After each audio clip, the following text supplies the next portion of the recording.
Hello, hello. Good morning. Good morning. All right, guys. Hello, hello, hello.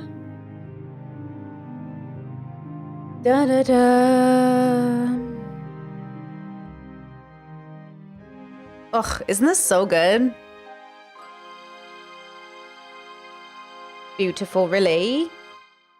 Ugh, gorge, Samantha Dragonati. Okay, now, for those in chat asking about daylight savings, talk about routines. I can't keep up with the daylight saving times difference, so Europe will catch up in a few weeks and we'll be back synced up. If you guys want to know any permanent stream changes, check my main page. My header will always have the stream time. But the reason I've been also using these pre-uploaded, like these, the way I've been uploading stream right now is to give you guys a heads up of the time change. So nobody has to like, where is she? Where is she? Where is she?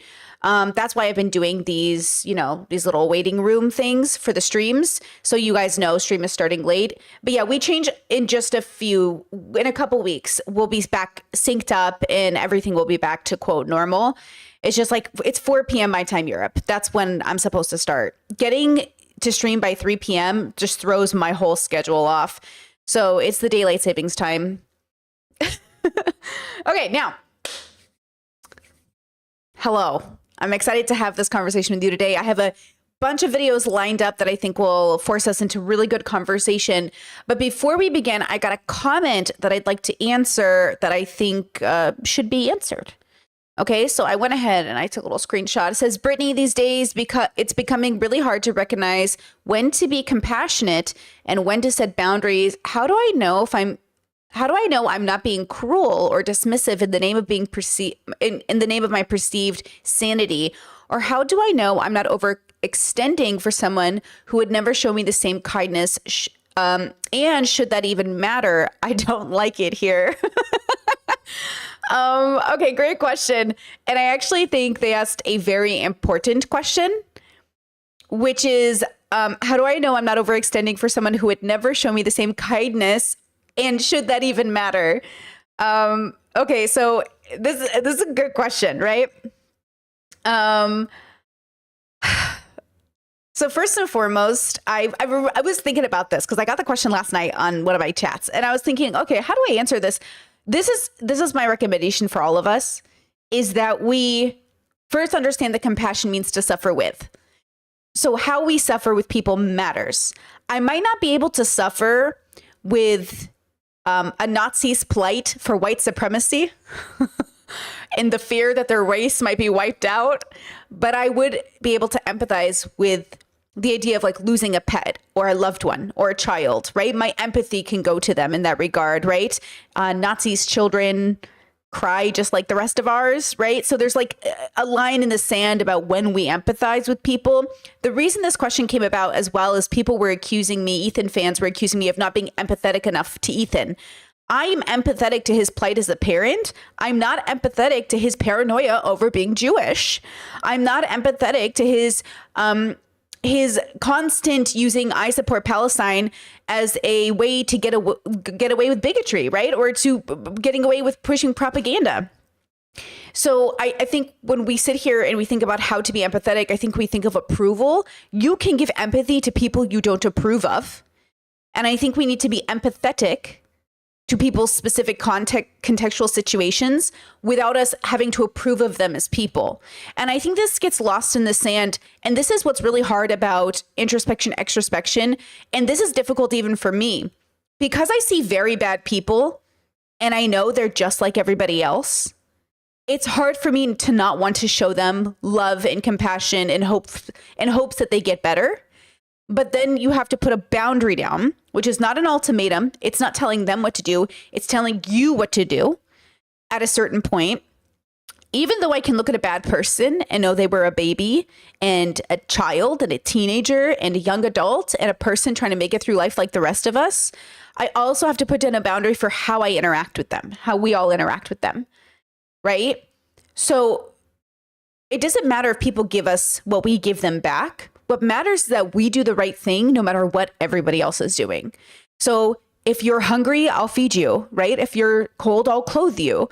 If you need shelter, I'll shelter you.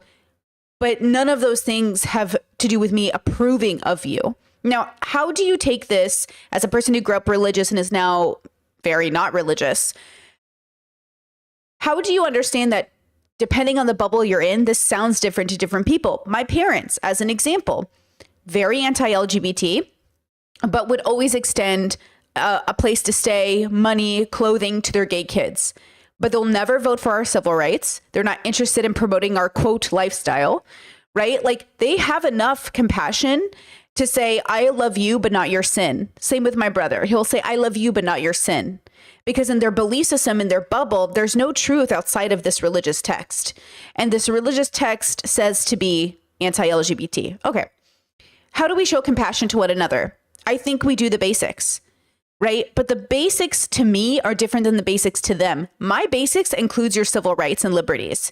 Because though I don't believe in your religion and I think your religion is bigoted, I think you have the right to practice it. Though I would encourage you to be less bigoted.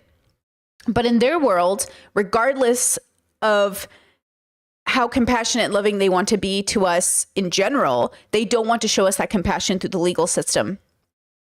So you could say, like, why do you even interact with those people? But they're not just those people. I know them, right? I know those people. And more than I know them, I fundamentally believe they should be showed compassion. I think all people, even bad people, deserve housing and clothing and healthcare needs. I think all people deserve dignity. I think all people, no matter how awful they are, that doesn't mean we have to be awful, right? So this person who asked me this question, how do we not extend ourselves? How do we know when to show compassion? It's going to be rooted in our joy. So if you are overextending, just like you would with anything else in your life, exercise, overeating, whatever, not sleeping enough because you're helping too much, find a boundary. We have to find a boundary with our lives. We can't overextend. Now, I'm also going to assume, and this is the key here, that all of you aren't horrible people. If you're a very bad person, you could say, well, I just don't want to show up for my community. I don't see why I should have to show up. Fuck you. You know what I mean? But you're not those people. You're the people who are probably overextending. You're probably the people who are doing enough. And so it's about finding that balance. You have to take care of yourself and you can do what you can. It's very rare, I think, for most people to be the bad people in society. I think the bad people are pretty rare, but I think all of us are bad. Like, all of us are doing bad. But I don't think most of us are bad in the same way that we're worried about. I think we are so worried about being bad, we can't take care of the little bad we're already doing. You're doing very minimal bad. Work on that. Stop all thinking you're serial killers and Machiavellian. You're not these Machiavellian mothers. Like, half of you are just literally gay. And you're sitting here in your bedrooms worried that you're some like horrible person. Like, everybody relax, I feel I feel like people think they're worse than they are, and then the really bad people think they're better than they are. And then the irony is like, oh, you know what I mean? Chat says, I don't leave the house enough to be doing enough. Hey, but that's kind of enough. I would rather a person be a couch potato who rots playing video games all day than be a person who's out here trying to do good. Because the road to hell is paved in your good intentions. I would rather you be at home all day, not interacting with society, than you getting out there protesting abortions and protesting gays. May the conservatives all be couch potatoes. May the conservatives never go protest. You know what I mean? I would rather them sit at home all day. But I think a lot of people are mostly just trying to get through the day and go to work and come home. And if they're lucky, get 8 hours of sleep. I just don't think on a daily basis most people are horrible. I think the internet's a horrible place. And though it has a great place, I love this internet. I love my job. I love my bubble. I think a lot of people are on the bad parts of the internet and they're thinking it's everybody around them, but it's not. And sometimes you'll have one bad neighbor and sometimes you'll have, a situation where you're like, I can't believe this is my life. But it's not overwhelmingly like every day. Like, if you looked at a calendar spreadsheet of your 30-day month, how many times in that month are you getting into fights with people in real life? Like, how many times a month are you seeing somebody and thinking, oh my God, like, you're the worst thing that's ever happened to people, not just because you're angry, but because you think it's true, Chat says abortion is a choice, being gay is not. Even if you choose to be gay, you can choose to be gay, like, but you can also be born gay. Like, if you want to choose to have gay sex, like, you do that. It doesn't matter about choice or not choice. It doesn't matter. It not being a choice doesn't warrant. This is remember, being a choice doesn't matter, right? It has no bearing on like how people should be treated. It doesn't matter if you choose it. It matters that you're allowed to be. It doesn't matter if you were born that way. Lots of people are born very bad. It's not about being born. It's about whether or not this has a place in society.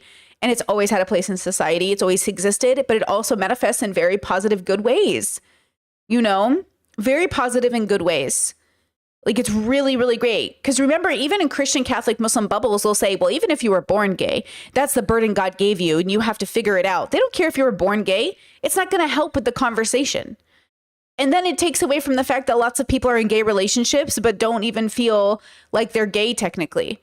Just like gay people are in straight relationships, but aren't straight. It doesn't matter. It's none of your business. It's no one's business, you know, why things are happening. I think we should be focusing on making sure society has the right to understand how these things can be integrated into society in a good way. Same with everything else we're doing. We're doing so many really good things. Actually, today we're going to talk a little bit about that, integrating things into society in a way that's aiming for harm reduction, but might harm amplify. And how do we make peace with that? So to finish answering this person's question, great question. I think you know when you're overextending, and I think you know when you're being too lenient, but I also think you have to allow yourself that leniency. I am never regretful of the amount of people I've been lenient to. I have been open and compassionate, and I will not feel bad for that. I will not feel bad that over the years, I have been so kind and compassionate to so many horrible men in order to give them 1 opportunity, 2 opportunities, 17 opportunities to make a different decision. I'm also proud of myself from pulling away and saying, okay, you've had enough chances. Good luck, buddy. And I'm also proud of that action. I will never feel bad for offering people a chance. But I will say, as I get older, I do find myself quicker to say, okay, 2 chances. That's it, buddy. You know, like I gave a lot of people a lot of chances, but you did not meet that Brittany. Current Brittany is giving very few chances. You've got 2 chances. Figure it out. And for some people that feels unfair. For some people, you know, they're all going to have different opinions of how many chances you could give people. I'm never going to be regretful that I was kind and compassionate. You're never going to make me feel bad about that. But I have to move forward focusing on my joy, on your joy. You have to focus in on your joy. And that includes making sure you're putting time into communities that appreciate it. Being appreciated is very important. That's why I say don't forget to tell people in your life, thank you. Don't forget to acknowledge the things that people do for you. Thank you so much. Like, I can't believe you thought of me and you went and did that. Or even if it's something simple, like giving you a glass of water or filling up the chip bowl, just or vacuuming, even the basics, things you expect people to do, thank them for it. Thank people for the thing they do and stop taking people for granted because you just expect it out of them. Right? And at the same time, the people who are doing the basics, y'all better not feel like, oh my God, I'm so amazing. Look at me vacuuming my own house. Like, you better relax there, buddy. Okay, it's a talk about symbiotic relationship. Okay, don't be so big-headed because you vacuumed your own house. But also, you should thank people for vacuuming the house. Because somebody's got to do it, you know? Someone's got to do it. Okay, now, any thoughts or questions on that? Because we're going to move into a few animal-focused videos, talk about veganism a little bit, talk about animal rights, and then we'll move into a couple of videos surrounding politics that I think will be very fun to go over with you. Chat says, my partner and I are always telling each other I appreciate and I love you. Ugh, it's my favorite. We say I love you so much in this household. We also say thank you a lot, you know? Like yeah. Okay, now, did you guys hear the story out of Australia? Oh, no. Wait, hold on. One more thing. Hold on. Y'all asked me the other day, you're so sweet. Sometimes I think, and this must be the neurodivergence in y'all for thinking so highly of me. Sometimes I think my audience thinks I'm Superwoman and just that makes me feel so good about myself. But some of you were asking Do you think you could do like a cookbook or something? That is the sweetest thing to ask a philosophy nerdy autistic girl. Can you also do a cookbook? But you guys know people who do cookbooks should be people who are professional cooks, right? Like you can't just be out here making a cookbook. You got to be someone's Italian grandma, someone's Assyrian grandma. You got to be somebody who likes food in enough to give it to other people. I make food that I think tastes good for me. You know what I'm saying? So Sweet Potato Soul is a girl who I actually really like her YouTube channel, and I'll go ahead and link it in the chat. She is a vegan content creator. I found her along my journey, and she makes great content for vegans, and she talks about her vegan journey. She's a mom. She's got a cookbook out. I haven't gotten it, but I'm sure it's great. So if you guys want to check out a person who actually does have a cookbook and is vegan, you might like her.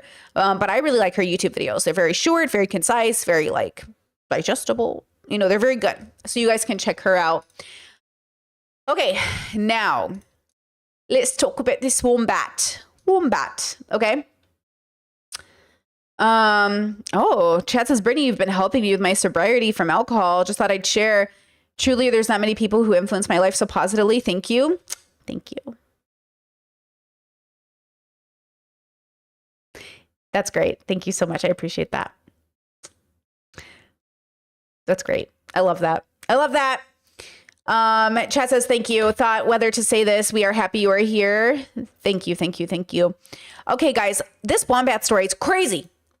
But also, I have a harder question to ask you about this wombat story. This isn't just the wombat story that's interesting. It's our reactions to the wombat. This is the vegan argument for today. Are we all ready? Let's watch these 2 videos about Wombat Lady, and then we'll have a conversation about how veganism plays into this. Okay, here it is. Here's one of the stories we'll listen to. Whoops. Proudly posted for her tens of thousands of followers to see. An American tourist snatches a baby wombat from its mother. Look at the mother. It's like, oh, it's chasing after her. Running off to show her companion. I got a baby wombat. Hey, Mama's right there, and she is pissed. She eventually lets the wailing wombat go. Wombats are not photo props or playthings, and it's really clear to see how distressed the baby and mother wombat are by this experience.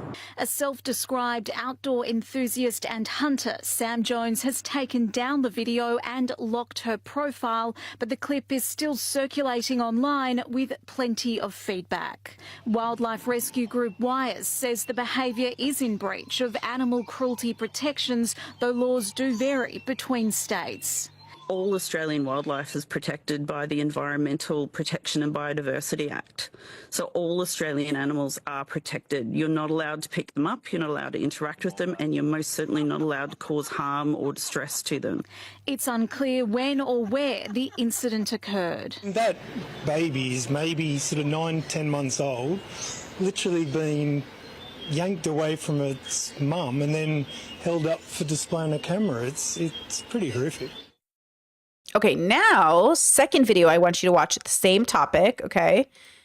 Check this one out. Immigration Minister has blasted a US tourist for Australia's Immigration Minister has blasted a US tourist for separating a baby wombat from its distressed mother, as an official investigation is launched into whether the hunting influencer has breached her visa and can be deported. Tony Burke told Daily Mail Australia he couldn't wait for Australia to be rid of Samantha Jo Strabel. The department is now working through the conditions on her current visa and determining whether immigration law has been breached, Mr. Burke said. I can't wait for Australia to see the back of this individual. I don't expect she will return. His comments come after Ms. Strabel shared a since-deleted video of her interaction with a baby wombat to her Instagram page on Tuesday. Ms. Strabel, a self-described wildlife biologist and environmental scientist, captured the juvenile wombat from the side of an unidentified road. Outraged Aussies continue to flood her social media platforms with negative comments, prompting Ms. Strabel to switch her accounts to private. Okay, now, here is one of... Okay, so first, we all agree, disgusting, right? Horrible. Like, what the fuck? Like, what are they doing? Why is she doing that? We all agree, right? I see your comments, my community, Discord and YouTube chat. We agree. Disgusting. Okay. Absolutely gross. So we're not in the category of people her and her partner are in where we would think this is funny. Okay. We think it's gross. We all agree. Why are we eating factory farmed meat if they treat the animals 1000% worse before killing them? That is the vegan argument. The vegan argument is, why do you care about saving ocean animals if you're going to eat ocean animals? Why do we care about this woman picking up a wombat when we torture pigs and cows and chickens and then we kill them to eat them? And this actually is interesting to my brain because somebody said you're trying to save like the sea creatures. You're upset people abuse sea creatures, but you literally eat fish. And I was like, oh, that's kind of interesting. Why do we do that? Why are we so upset at this woman for picking up this wombat? Her mother's in distress, which, by the way, happens to the cows when we take their calves, happens to the pigs when we take their piglets. They're very mad. They're very mad. These animals are very upset we're taking their children away from them. And then we're just like, sucks. Thanks for birthing this cow for us. And then we rip the cow away from the mother. And then, so here we are, and it's true, so upset for this wombat mother. Like, I'm so upset for this creature's, experience. But then if we're so upset watching this, why do we then allow factory farming? Why do we engage? And look, like, a majority of the world is engaging in factory farming. 95% of our meat comes from factory farming. And yeah, zoos, I stopped going to zoos a while back. My parents had the San Diego Zoo Pass for the longest time. And then one day, my family and I, like at different stages, were just like, why are we doing this? Now, of course, I'm about keeping animals safe and helping them procreate and keeping a species alive. I'm good with it. I'm good with it. But I do think when I go to a zoo, I feel weird. I do feel strange. So I think there are ways that we can better help animals, but sometimes I think we do it at the expense of animals for our entertainment, right?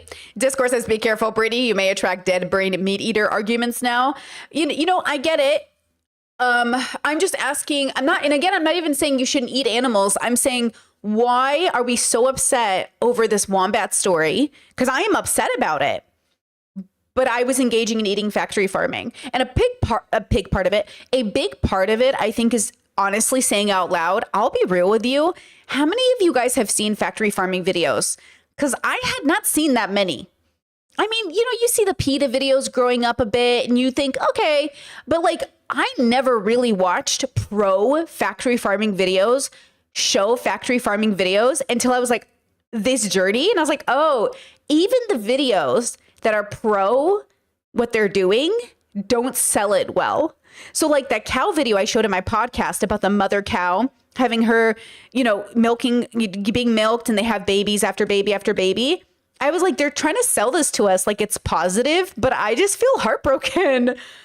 I just gonna feel heartbroken. I don't even need to see because the PETA videos weren't convincing to my brain because they were too they were weird. Like they were too, I don't like sensationalism. And I think that's probably my autism. I don't like things that feel sensationalized. I don't like music in videos. I don't like things that make me feel like you're trying to trick me. Right? I don't like being tricked into, I think the video that I showed at the end of my podcast with the chickens was a great example of like, this is bullshit.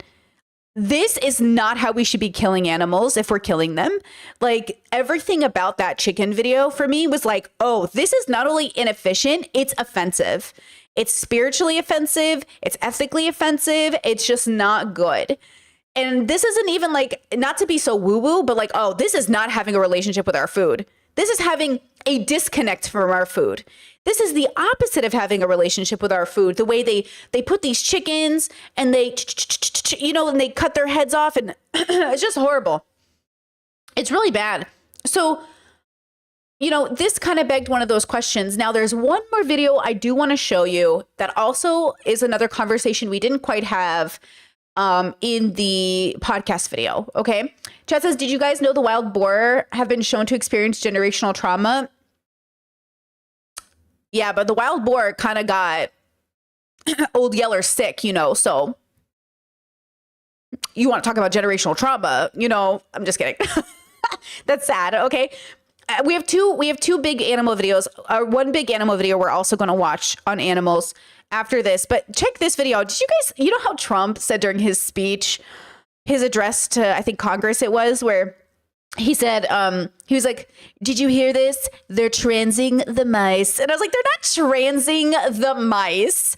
Okay. This has been debunked 1,000 times. They are not transing the mice. They are animal testing, which you can feel a way about that. And that's what we want to talk about now. They were animal testing. Okay. But it wasn't transing the mice. So did you guys see this lady? She went viral recently because of her sound. I know that they weren't transing the mice. I love it. I know that they weren't transing the mice. But I'm going to say something crazy.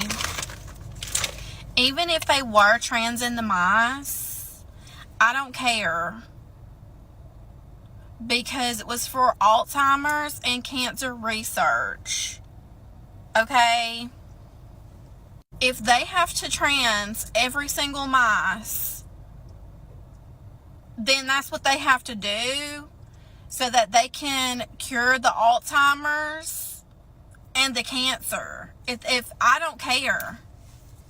If I have to swap genders so that I don't have cancer and Alzheimer's, then I'll go be a man then, I guess.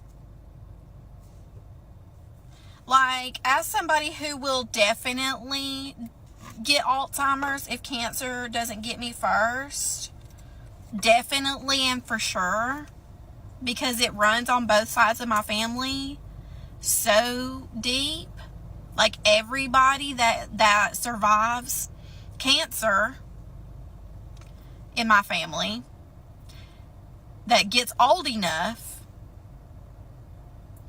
gets Alzheimer's and then dies from that. Okay.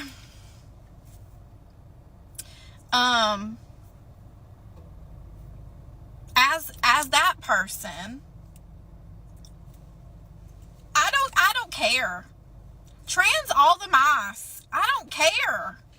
Anyway, if you want to donate to Alzheimer's research, there you can go to the you know where to do that. The Alzheimer's Association, it's there if you want to. Good Lord. Good Lord. Love her accent. I will say, so I don't know if she's pro LGBTQIA, I don't know. But the point of that video was actually twofold. One, the reason they were testing on mice, I think they were giving it estrogen, the mice, and they were trying to literally do research, like she said, for Alzheimer's and cancer. And then that begs the question, how do we feel about animal testing? She's saying, fuck the mice, do whatever you have to do to those fucking mice to save humans. That's basically what it translates to. But it's like really sweet the way she conveys it. But that's really also the message is fuck them mice. So how do we feel about fucking the mice, in that regard? How do we feel about animal testing? How do we feel about animal testing for human benefit? I think that's really the question at hand. So the conservatives are so behind the science that they don't even understand we're experimenting on mice, not to make them trans, but to save people from Alzheimer's and cancer. So they're fucking out of the window. This is why I say don't listen to conservatives. Conservatives are anti-science. They're anti-data. They're anti-progressive. They're anti-actually saving human. They just fired 50% of the education.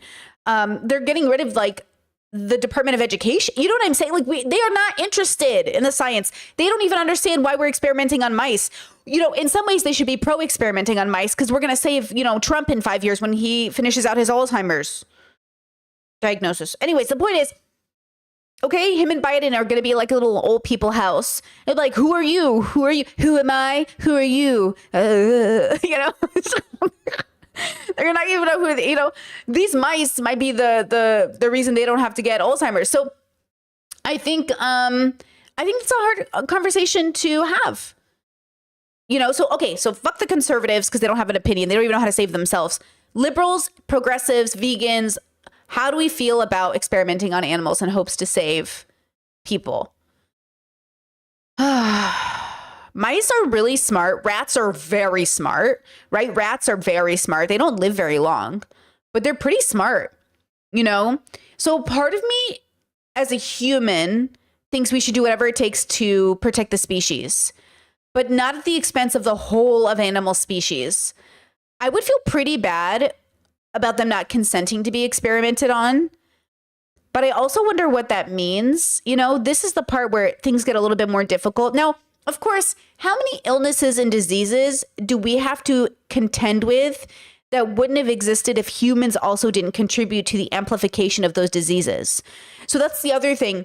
Would we even need to experiment on animals to the vast degree that we have to now, non-human animals, because of the way human animals have interacted with the world? Like, we talk about eating meat and the possibility that so many diseases have come, you know, into our reality because we've eaten meat. And I just wonder if we had done things differently as a species, could we even have avoided having a lot of these conversations because we wouldn't have a need for it? And I think that that is important. Now, of course, I believe humans are going to human, and I think we are an animal species. So I don't think as a whole we can get the animal species to be on the same page. But I think for individuals who are making differences, and look, at the end of the day, as much as we want to argue this is very important. Listen to me when I say this. When we talk about community efforts, when people say, oh, capitalism in America is so individualistic, individual scientists are working towards cures with their community of scientists. But when I think of scientists and researchers, I'm so sorry, I'm not thinking about the community. I'm thinking about people who from our communities leave our communities to go do the research none of us are doing. Right? As lay people, as people who aren't doing the research, it would take someone quite exceptional in our community to even dedicate their life to this research. You know what I mean? So when I think about the community, I don't think about people who are going off to figure out cures for the community, even if it's a community effort, because they're not, you know, they're doing different kinds of work. So I kind of want to give them like a different kind of credit, because I do think that they have to want the science to move forward, even if the world doesn't. To be a person who researches against the majority's preferences is to not be a community member. I think some of the greatest discoveries we've had are from people that the community didn't like, right? So it's kind of one of those things where a part of me thinks you kind of have to be pretty individualistic to want to do the research, to talk about maybe not. Look at these vegan doctors and researchers. People hate them. They hate them. Instead of thinking, okay, yeah, if you guys can prove to us some science is good, please keep doing the research. People are like, fuck this research. Why should they be doing it? Well, because they might have answers. You know, like they might actually have answers. So I think there's something there that we need to pay attention to, right? Yeah. Yeah. But I will say, I don't think we should experiment on humans, even to the point of it being at the expense of our progression scientifically, unless those humans absolutely volunteer. But I think that's a pretty rare case, you know? But I think because humans are so bad. I mean, there's a fear over organ donating, like donors, like a fear that people will let you die in hospitals just to get your organs. So some people don't put organ donor on their license because of the way the humans are so shitty with their ethics, you know? So I will say, I don't think we should ever experiment on people. That's important. But then I think we should minimize the way we experiment on animals as well. Like not take it for granted. Yeah. Let's see. Chat's talking about, remember in time, slavery and black people were experimented on, great improvements in the field of gynecology.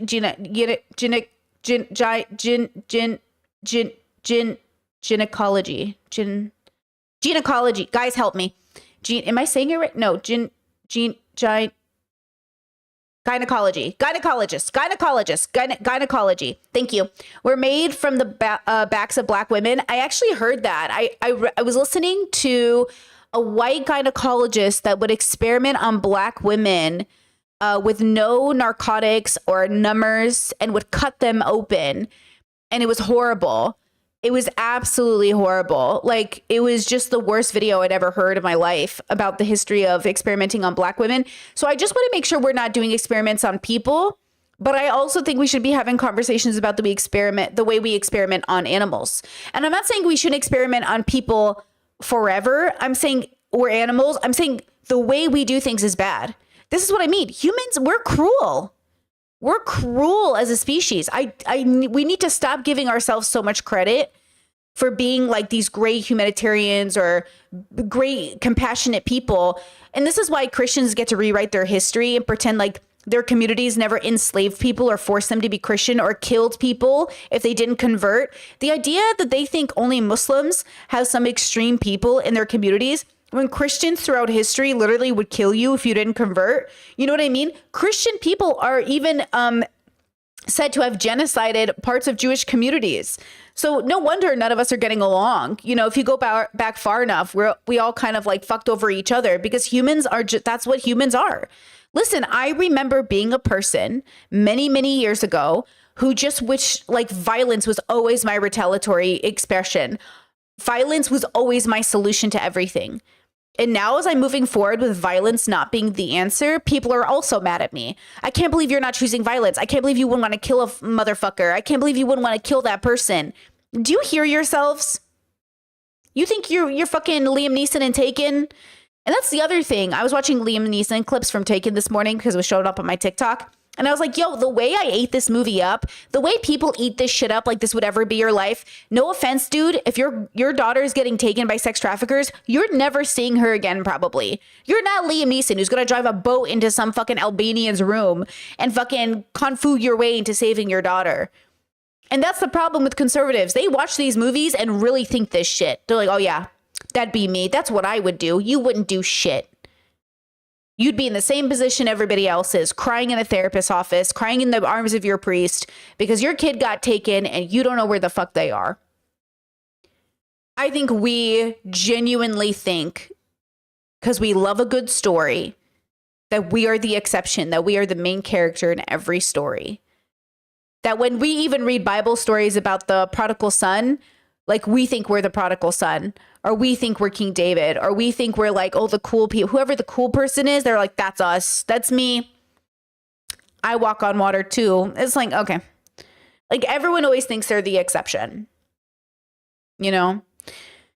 Chat says, do you consider drug trials with informed consent human testing? I'm okay with people volunteering as long as it's done ethically. I would love to volunteer my body to science.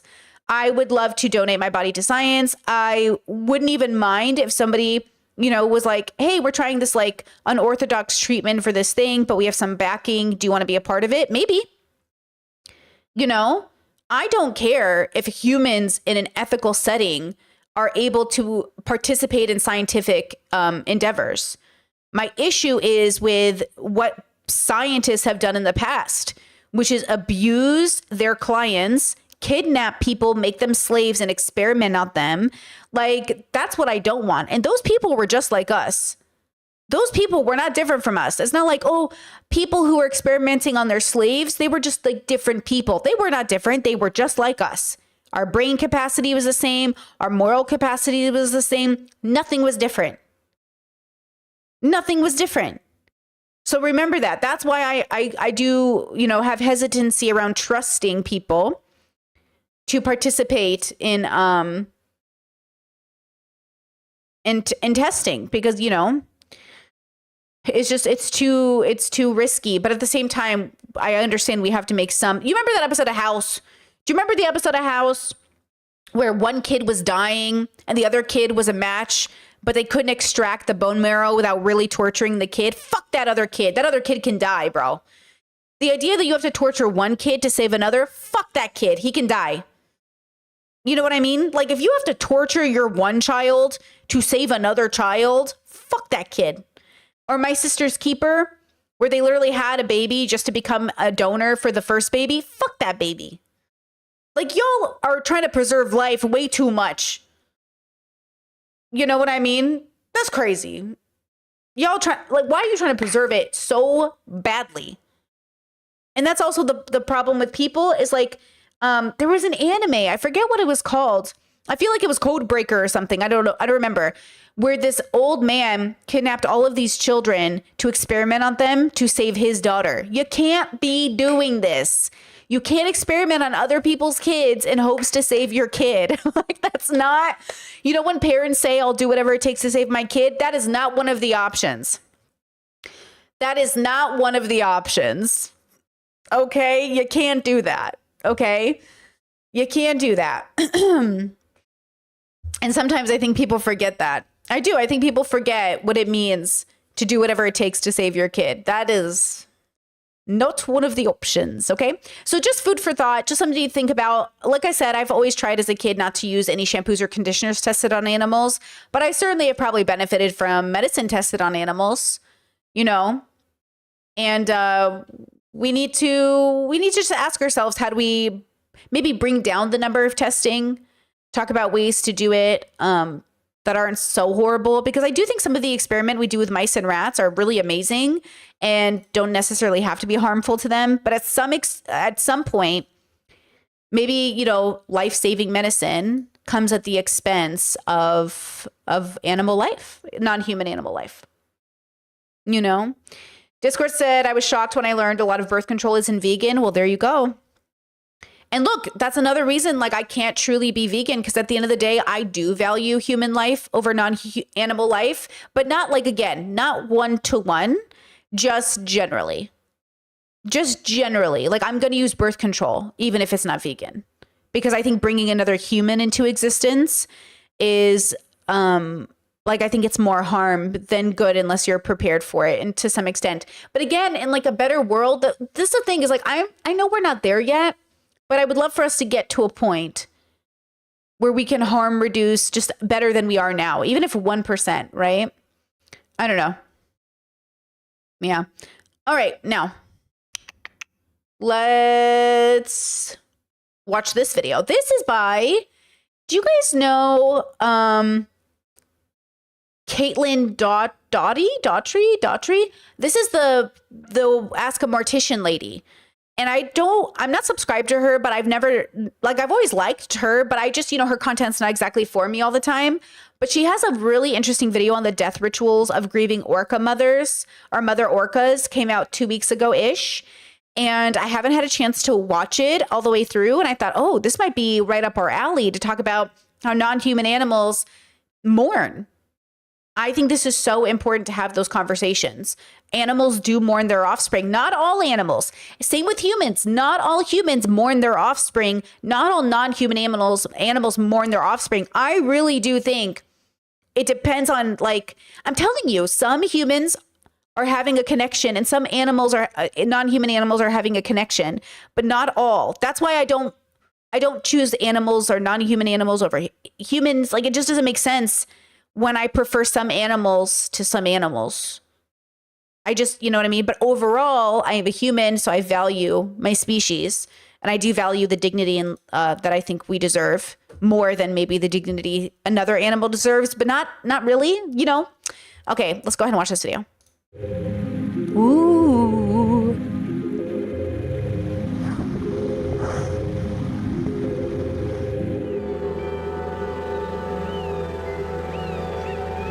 Content advisory. This video discusses the death of a children, both human and orca.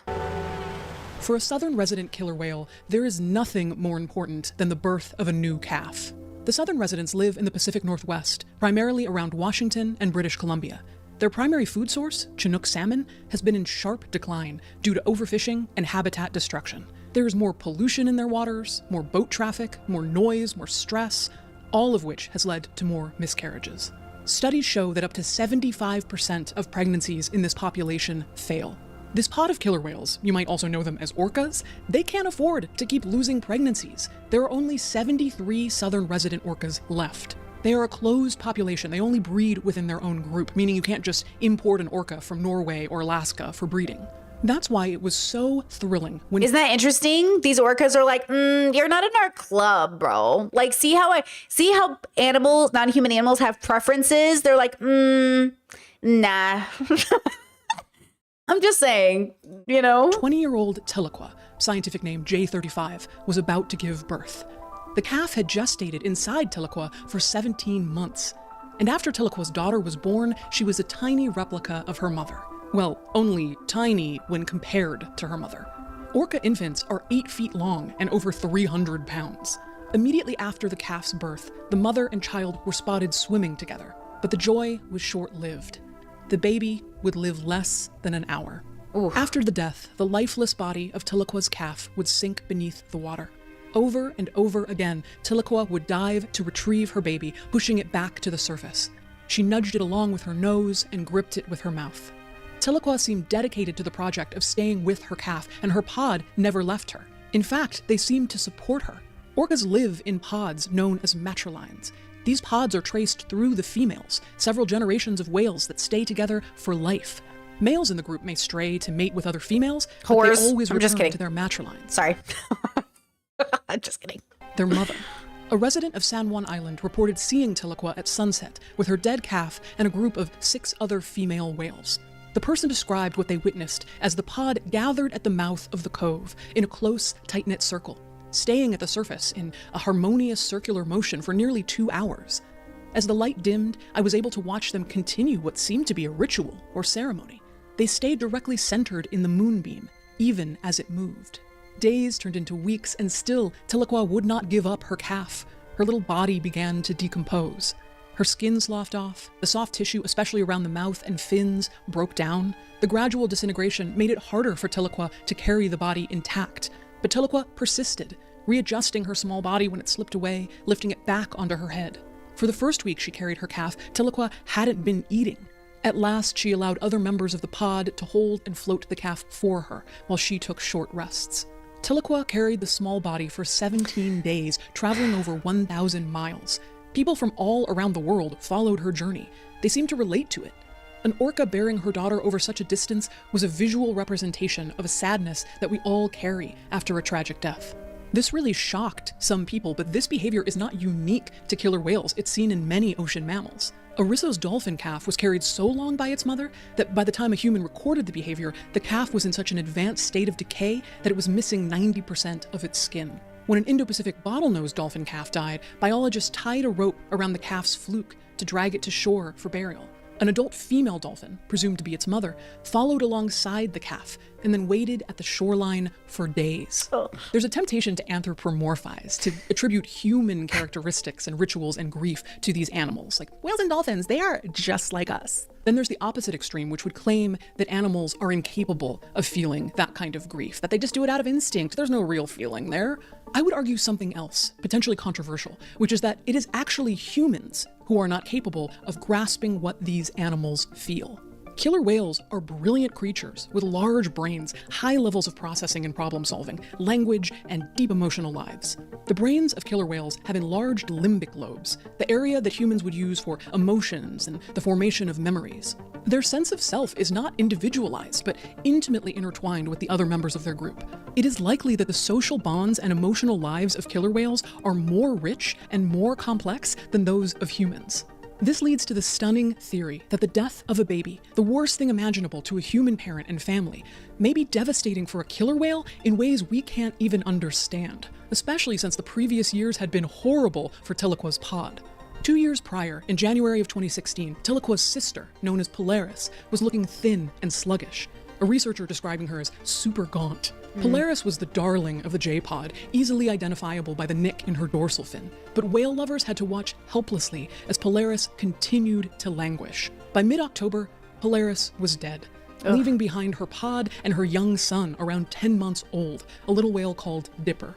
The other orcas in Polaris's immediate family, including Tilaqua, tried desperately to save Dipper. But without his mother's milk, at his age, survival was all but impossible.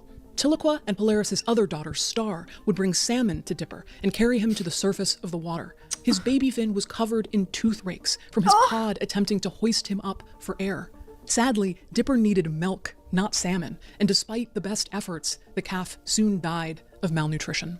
For those of you who haven't been long-time orca-pilled, like me, I'm the highest level of orca pilled. Even for you, the last few years have been a boon to understanding just how incredible these orcas are. Mostly thanks to the Iberian subpopulation of orcas, who have sunk 5 ships in southwest Europe and damaged hundreds of sailboats. Some scientists say that this recent behavior might be attributed to one matriarch orca named White Gladys. White Gladys was pregnant when this all started, and in her pain began ramming boats and ripping off their rudders. White Gladys's orca girl gang may have playfully copied Gladys, probably passed this on to one another, and discovered ripping rudders off boats is just fun. People claim to have witnessed orcas passing on this very specific set of skills to each other. It has become an inexplicable orca trend, like planking. Another way we anthropomorphize killer whales is to say that this behavior is them taking revenge on humans for the destruction of the ocean. But if orcas really wanted revenge, they would just kill humans. Orcas are apex predators. Have you ever seen them with a great white shark or a seal or another massive whale? But an orca has never killed a human in the wild. The only time orcas have physically attacked or killed human beings is when they were held in captivity under arguably, that's me, I'm making the argument, extreme torture or sensory deprivation. Back to our southern resident killer whales. We know that orcas can learn things, develop traits that if they were human, and again, they are not, we would call rituals or culture. It is possible that Tiliqua had developed a method of ritual grief, something her pod now does when calves die. Because just this year, it happened again. In early January, Tiliqua was spotted carrying the body of yet another female calf, J61. Born at the end of December, J61 only lived for about a week.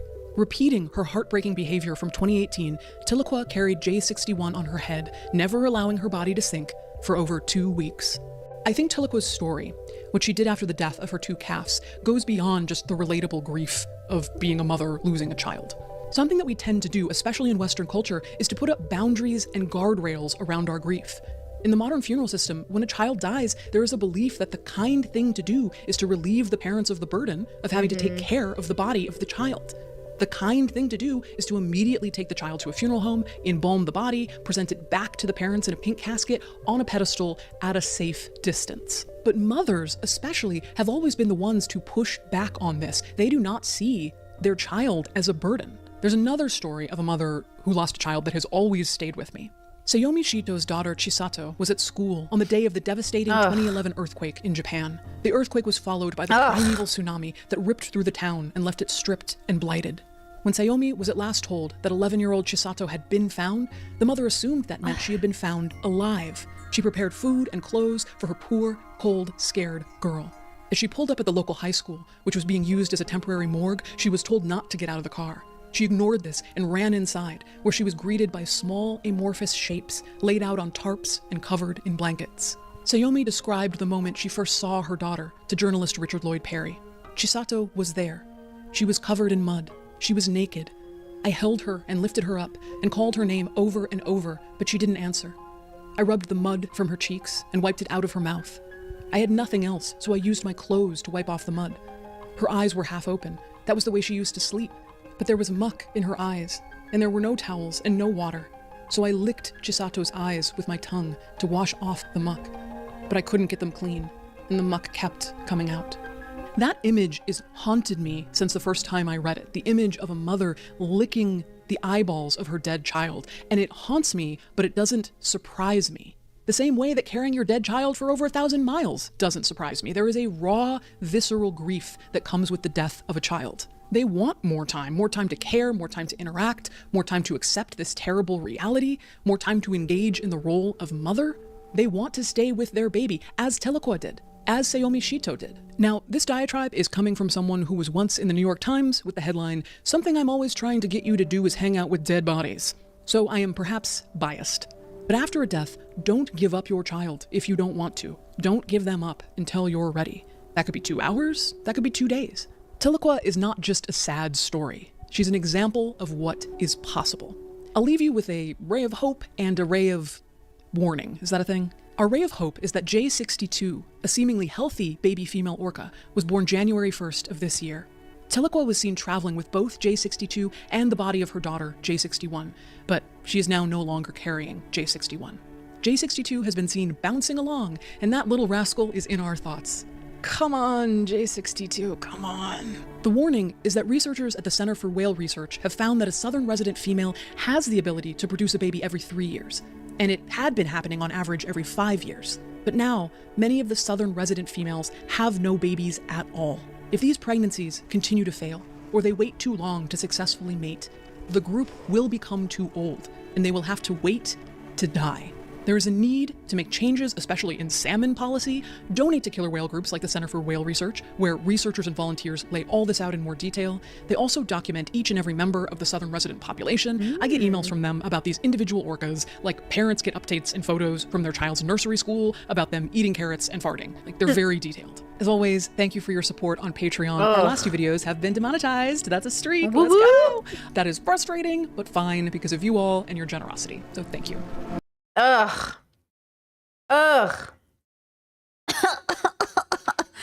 Excuse me while I look in the mirror for makeup stains. Oh my god. Oh my god. Ugh. Well, who doesn't like to cry early in the morning? Who doesn't like to cry? Okay, so when we talk about having a good relationship with death, I think that also includes our ability to mourn. You know, when I say I feel like I come from a culture that has a good relationship with death, I mean that I've never felt like I wasn't allowed to mourn. You know, I've had a lot of people die over the years, a lot of friends, even peers my age. And one of the things we were never shamed for was mourning, right? You know, crying, showing emotion, expressing yourself. I think in a lot of cultures there is sort of a running away from death. Absolutely. Yeah. And I wonder if we do that with our food, like we run away from the death of it all, which is kind of why meat eaters who kill their own meat and have like a spiritual relationship with it will say that there's like an allowance for the grief. There's like a prayer you do. There's like a thanking to the universe that this animal sacrificed its life so we could eat. And I think there's something really beautiful about that, right? Yeah, I think we do a lot in society to shield, which makes sense in some way. I can see why people think that's reasonable, but it separates us from our humanity. And I don't think we should do that, though everything is our humanity. So then the language we're using, what we really want to say is the depths of our humanity. We're removing ourselves from the depths and the possibilities of our humanity, you know? So there's something to be said about that. Chad says, is there people that are not allowed to mourn? There are a lot of people who I think they mourn in ways that don't make, like they mourn at the expense of their community.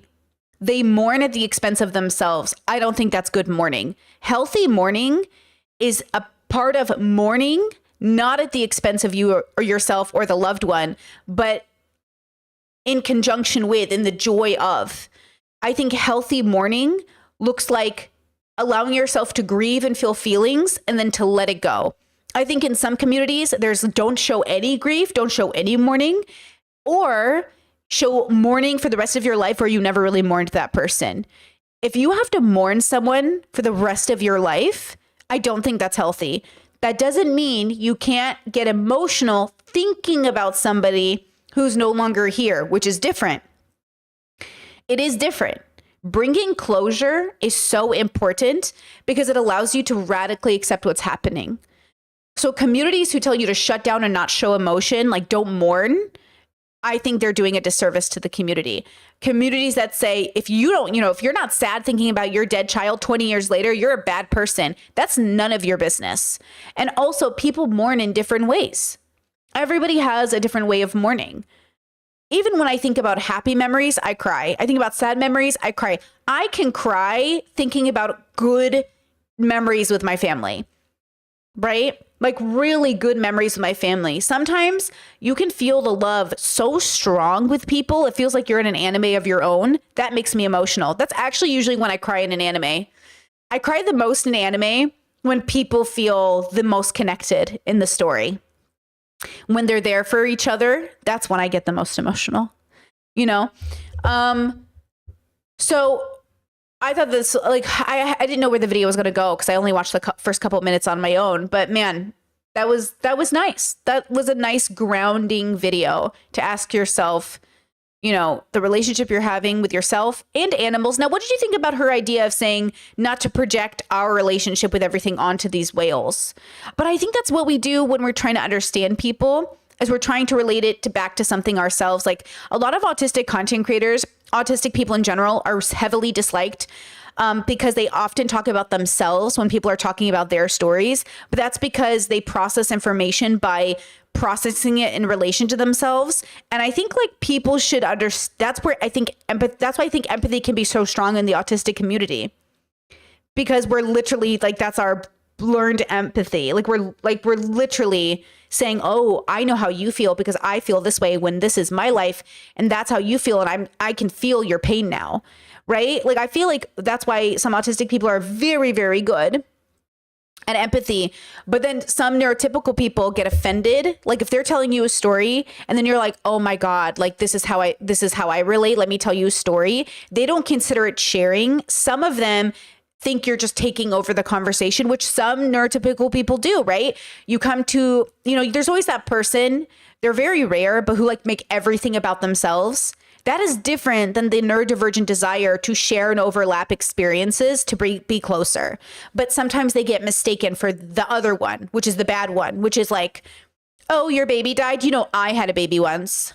Or, oh, your baby died. You know, I had a cat that died.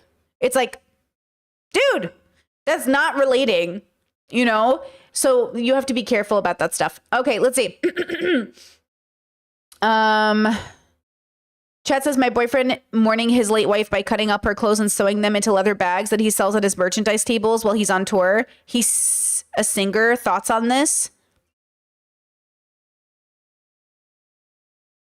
I don't know. My ex-boyfriend is mourning his late wife by cutting up her clothes and sewing them into leather bags that he sells on his merchandise table while he's on tour.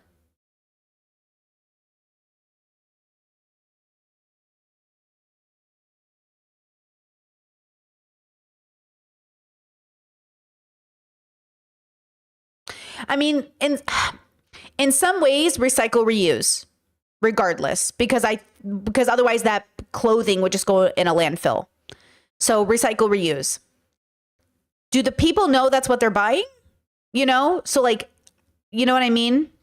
But I don't understand the mourning part, you know? So it's like, it's good that he's recycling, reusing. Yeah, I don't know. I mean, great. I mean, clothing is material. Him saying he's doing it as a way to mourn, I don't know. I don't know what that means, but I think we should yeah. I don't know. Okay. I'll show you. My friend died of cancer. You know, my friend who died.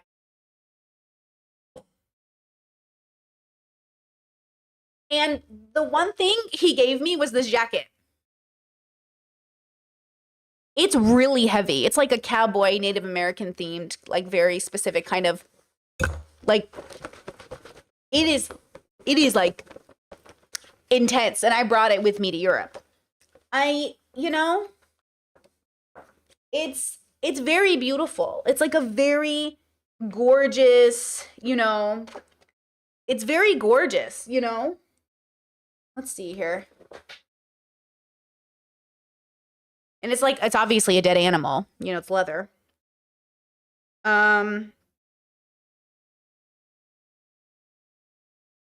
Smells like a cow. It's so pretty.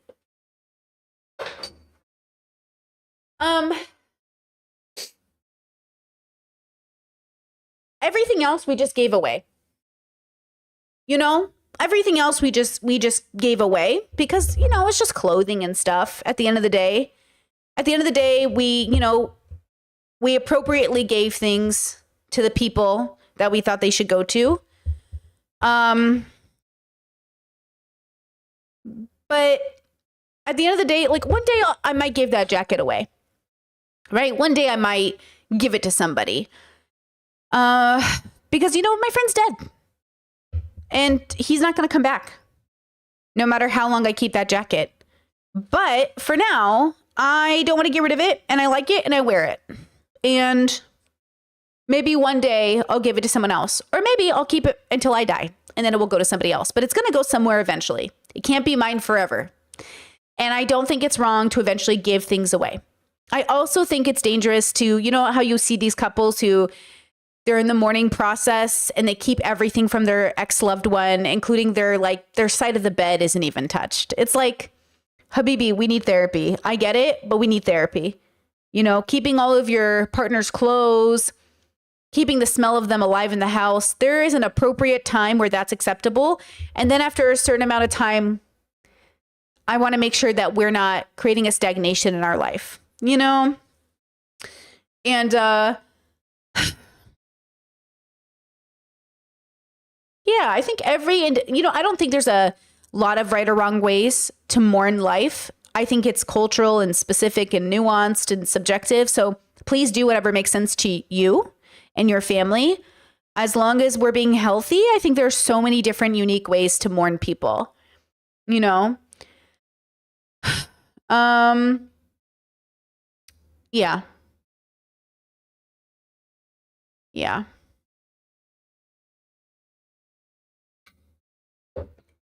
Okay, last thoughts on this? Anything else to share? Oh. No. Okay.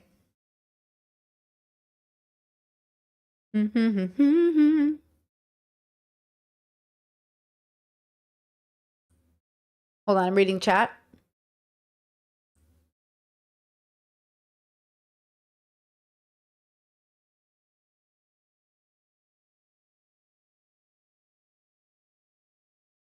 Okay, let's go ahead and let me pull up the next two videos that I planned for us today. Pull it up here. Da da da da da. Pull up this one and this one. Ba da da da da. Da da da da da da da. Okay, so I found this YouTuber, smaller YouTuber. I don't even know how long he's been YouTubing, but Ryan White, less than 8,000 subscribers. We love that. What a king. But over 300,000 views on this video. So it popped off, 3 weeks ago. Why is there no alt left pipeline? I thought, oh, that's interesting. The comment section is what made me want to talk about this. Because I was like, oh, the comments are interesting. So let's see what he has to say and let's have a conversation around it. Because honestly, we watched the video last week, was it? About how the guy became a white nationalist. And he said insecurity, fear, belonging. This is why science has proven, studies have been done. Religious communities love to brag that they're the happiest, but they're only the happiest because they have 3 components that can be found in different ways, right? Structure, community, consistency. If you can find these 3 elements in your life, you're going to be much happier. You're going to be consistently much better. And religions just have a script they give you and people find it easy to follow. I also think the alt-right has that. Chat says, I thought Tumblr was the alt-left pipeline. Hilarious. Absolutely funny, actually. So let's see what he has to say, because I think it might be fun. I haven't been making overtly political videos for very long, and to be fair, I haven't really been alive for very long at the ripe old age of 23. I, like many of you, have been steeping in the world of online political discourse for what has felt like my entire life. I also made the grave mistake of pursuing a degree in a political social science, so luckily for me, my entire education has also revolved around various attempts to understand how politics operates in the age of the internet. And one of the most common political themes I've seen referred to in the past decade on social media is that of the alt-right pipeline. The idea is that there's a mechanism that exists on the internet which, primarily through recommendation algorithms on video sharing sites like YouTube or TikTok, captures the attention of your average Joe and slowly pushes their views further and further toward the right.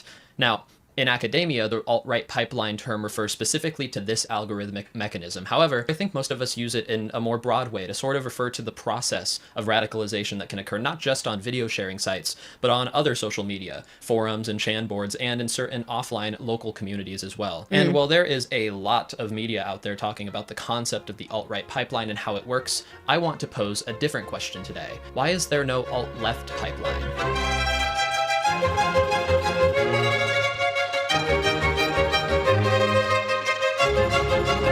We're going to walk through a quick framework to answer that question as simply as we can, but before we do that, a quick disclaimer. This is not going to be incredibly in-depth in terms of analysis, but I do plan on expanding on some of these topics in later videos. The main goal is to answer the question without overly complicating things. So, let's get on with that.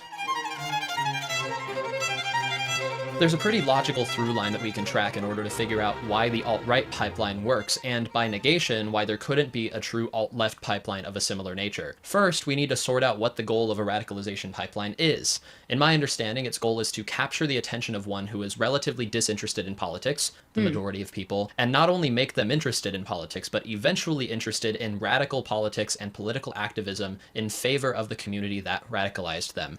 Since I'm American, I'm going to use our political parties in history for the rest of this video, but I think the ideas are relatively sound when used in other contexts. The most important component in the modern alt-right pipeline, in my opinion, is the media ecosystem that the Republican Party has been building since the 1990s. I could go on for hours about this one, but I will spare you that for now. All we need to know is that back in the early 1900s, there was a large public distrust in Republican economic policy after the Great Depression. This caused the Republican Party to more closely align itself with the Democrats, not just in economic policy, but later in other social policy efforts as well. The alignment between the two parties is what eventually allowed for the New Deal era to occur, since both parties agreed on a general direction for the country, only disagreeing on how to implement certain policies, for the most part. And as we well know, in regards to most social movements, each surge in a certain ideology is met with an opposing reaction, and this is effectively what allowed Ronald Reagan to take the presidency in 1980. What is important to understand at this point is that the strategy of the Republican Party began to shift. They noticed that their conservative policy proposals were relatively unpopular amongst the general public, especially in states required to win elections. If they could instead create a system where politics was more about culture than actual policies, they could attempt to convince Americans that they were the right choice to pick because they were the more patriotic or constitutional or working class party, despite there being a clear dissonance between those phrases and their actual policy proposals. And this is where the media ecosystem comes in. In the 1990s, the Republican Party and its donors began to invest a significant amount of funds and resources into building a widespread media apparatus with the goal of uniting the many small conservative coalitions throughout the country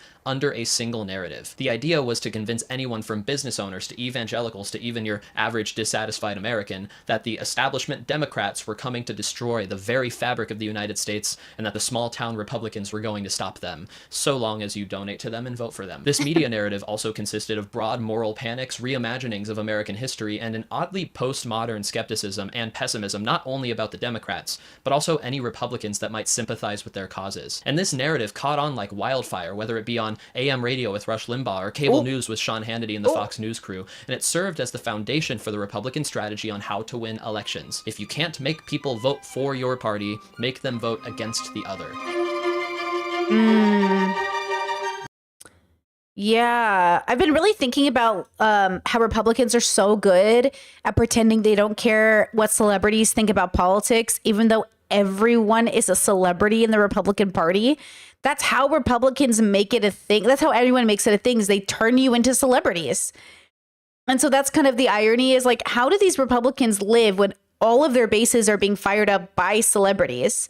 And then they have the audacity, years ago to tell liberal celebrities to, keep acting or keep singing or keep dribbling, right? We don't want to hear you talk, but then all of conservative bubbles are uplifted by celebrity people.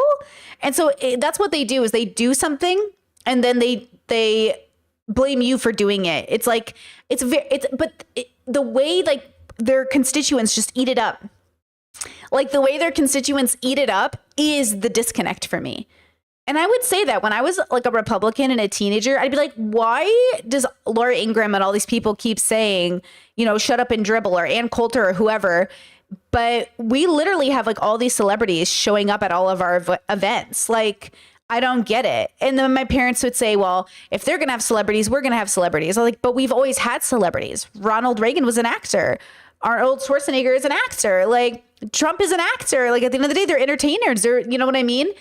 And so it's, you know, again, it's like, why do we keep saying this? And it is this, Republicans definitely think, it's so strange. It's a big conundrum. I will say this is the contributing thought that I've had when I think about this idea that I want us to think about, I guess, while we listen to him.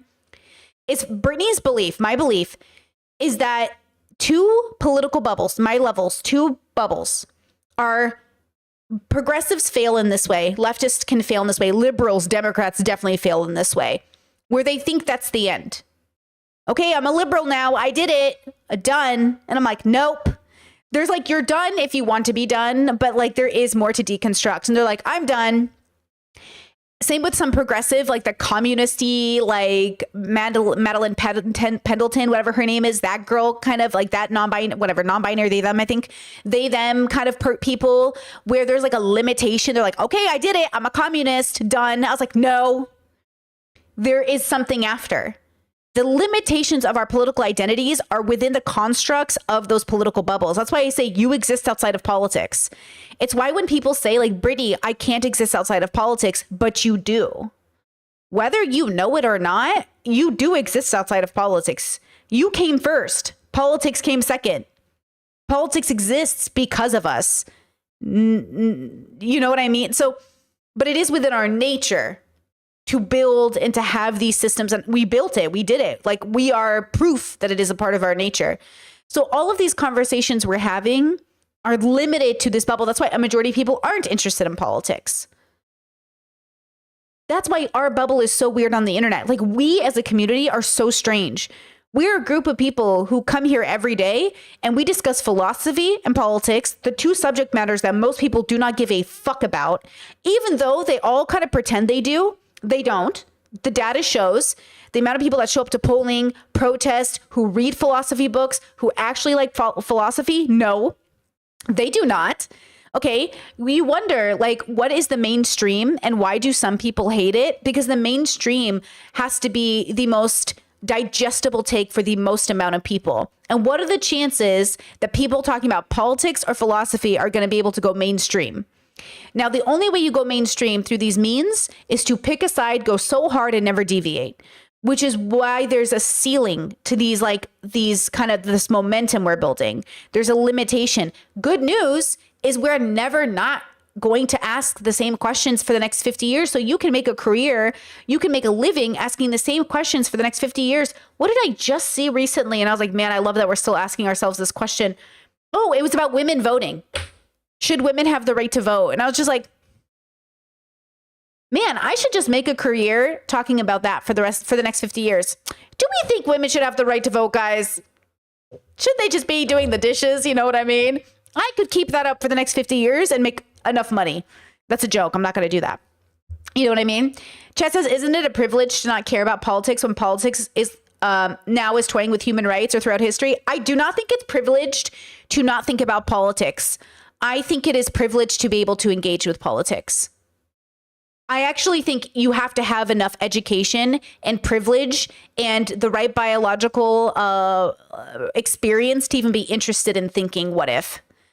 I actually think it's more of a privilege to engage in politics. But I think that's why the people who usually engage with it tend to be the overthinkers in their households, the people that are always engaged, the people who have time to protest or can go out.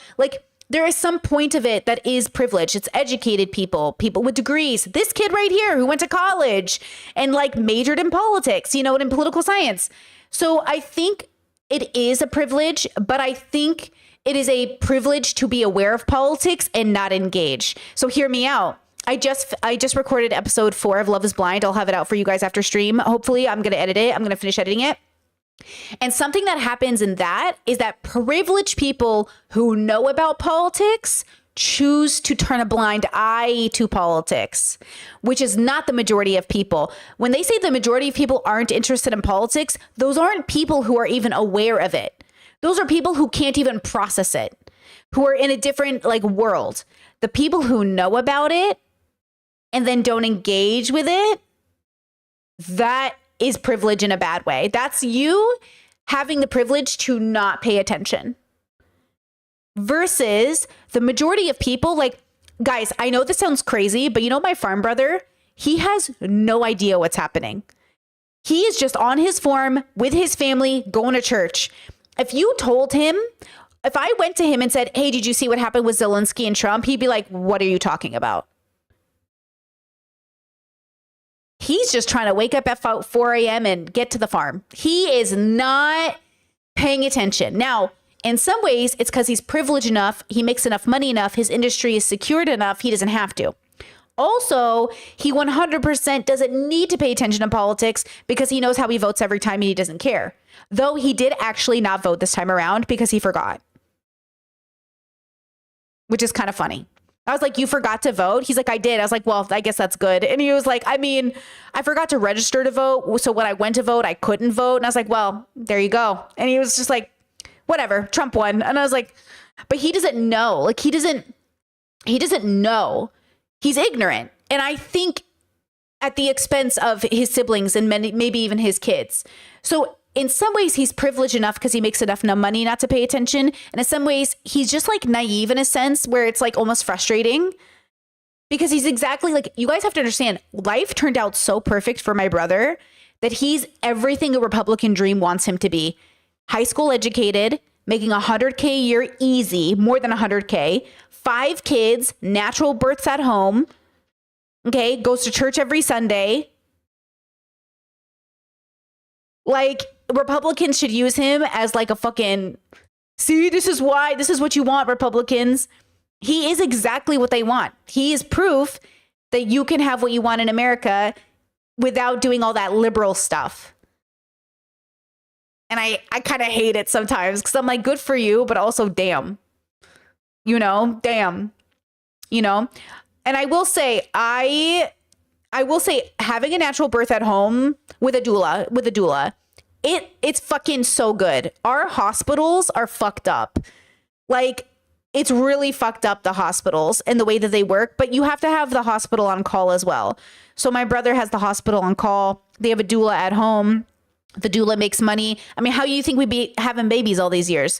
But with the high rates of Black women being targeted in hospitals and neglected by doctors, with the high rates of, you know what I mean, with the legal system, there are a lot of reasons to have healthy home births.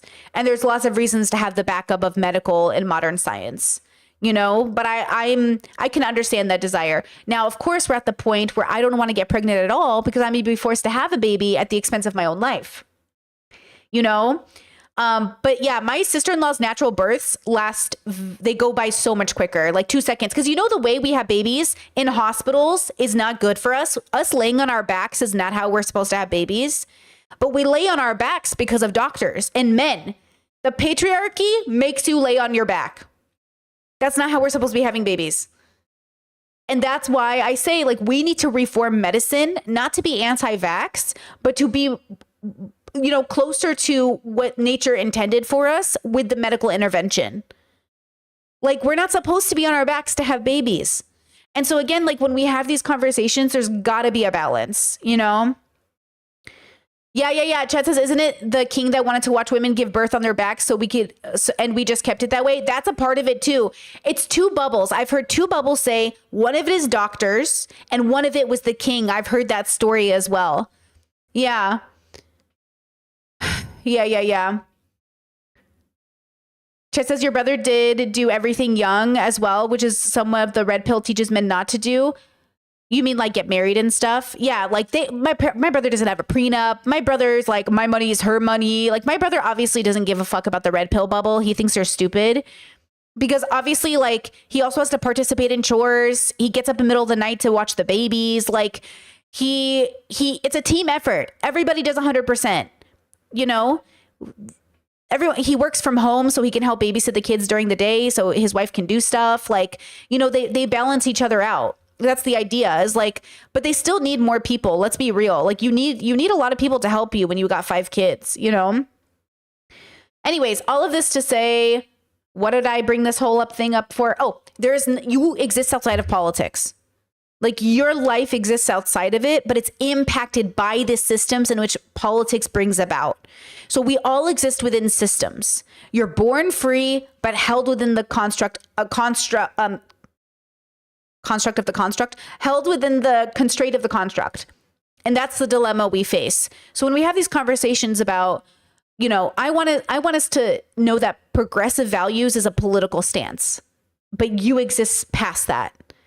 So when I say I'm a progressive, that's a political stance. When I say I exist outside of politics, that's a humanist stance. Like you exist outside of politics. But we still have to be politically minded because you are impacted by politics because another group of people just decided. That's how interesting life is. You exist in a world where people decided, so I guess that's how it goes. Which is why you have to be educated to protect yourself and to help others protect themselves. The greatest form of protest is not to settle for bad marriages and bad relationships just because you're lonely. The best form of protest is to actually have a good life and be joyful and to only connect with people that have your best interest in mind. The amount of people, including in Love is Blind right now, that are willing to pair up with men that they know are giving them red flags, but they're saying, well, maybe this, girl, dump him. And look, I don't know if she dumps him yet, no spoilers, but it is not worth it. Because God knows when you're on that table and they have to pick between you and that baby. There was a story I saw of a woman who her and her husband didn't talk about it previously. And he thought she was going to die giving birth. And he chose to save the baby over her, but she survived. And she said she couldn't look at him the same. And I said, that's interesting because some women can't look at him the same if they had chose her. And some women couldn't look at him the same if they hadn't chose, if they hadn't chose the baby, right? So we need to pay attention to that idea of it's not one or the other. It's what you've decided it should be. Like my partner and I decided we're going to pick each other. Like if I got pregnant and it was me or the fetus, like me or the baby, like it's me. And we decided we would accept that as a couple. Like we would, but if the baby was alive and it was like a 5-year-old baby and it was between me or the baby, like you're choosing the baby. Cause like at some point we can't, you know what I mean? Like that's your job. And also that makes sense. But also like, hopefully we don't have to make those decisions. Right. And it's like, some people get a hard on at the idea of like, oh, she died during childbirth. She was so amazing. Could she have been saved? Yes, but she gave up her life for this baby. Damn. Weird brag, bro. Weird brag. Okay, let's go back to the video. Let's move on to the second point. These conservative narratives like blaming economic instability solely on immigration or claiming that the LGBT community... No. Wait, Chet says when you know them, it's different. You know the babies? Because I want to make it clear that's not the difference. The difference isn't because we know the baby, we're not aborting them. And I only want to say this out loud because I don't want you to think that was what I meant. The reason because I think you know your baby in the womb. I'm sorry, I knew my siblings in the womb. I could feel them kicking. They had personalities. My mom had different cravings. It's just that their life at that point isn't as valuable because they don't know any better. And if you kill them, they're not going to know the difference. But if you kill a 5-year-old, we're going to know the difference. We're going to know the difference. If I kill a fetus, I'm willing to let go of that baby. I'm willing to abort that baby at that stage of life because it's still like cooking, But past a certain point, you know what I'm saying? Like if that baby, because look, the only reason you have an abortion in a particular killing the fetus way is because the baby can't live outside the womb. It's threatening the life of the mother. There are elements that make it impossible to save both, right? It's like if the baby is half baked, like it's like a cake. What's his name has a whole skit about this cake thing where he's like, if I'm baking a cake and you fuck up my cake, I'm going to say you fucked up my cake. But I also know that if it's still liquid, it's still cake. That's how I look at a baby. But if the baby's big enough, and science is getting good at this, if the baby's like 24 weeks, 23 weeks, whatever, that baby's pretty fucking big. Take the baby out and it can live on a machine, bro. But if the baby's really small and still a clump of cells and hasn't formed all the way and it's still working on stuff, like it's like taking a cake half baked out of the oven. I don't value the half baked cake the way I value a full baked cake. but I value the life and the sanctity of that personality, and I'm going to mourn the death just like I would somebody I killed in self-defense. Just like you should over the animals you eat. You should mourn the ending of their journey, because at that point, that is the end of that fetus's journey, the end of that baby's journey. Is corrupting children, bigotry in general toward any non-straight cisgender white male group. They generate fear. And let me be clear, both parties attempt to play into these narratives to try and win elections. However, it is important to note that there are multiple studies, which I've linked in the description. Hold on. Chat said I'm 6 months pregnant. Congratulations. And I don't feel like I really know my daughter yet. I feel a connection to her, but I don't know that girl. I love that for you. I also think we're all having different biological experiences. I am a very... guys, I'm not kidding you that I have cried over flowers. Like, I can cry over a butterfly. Like, I am very emotional. Like, I can cry over watching a bird egg end up on a sidewalk. Like, I'm going to have that biological experience where, like, I see a pregnant person and I'm just like, this is a very big deal for Brittany's brain, but not all human beings are having that biological experience, which is true. I mean, some people give birth to their offspring and have no connection to it. And we have to accept that. And we have to work around it, make sure that kid gets love.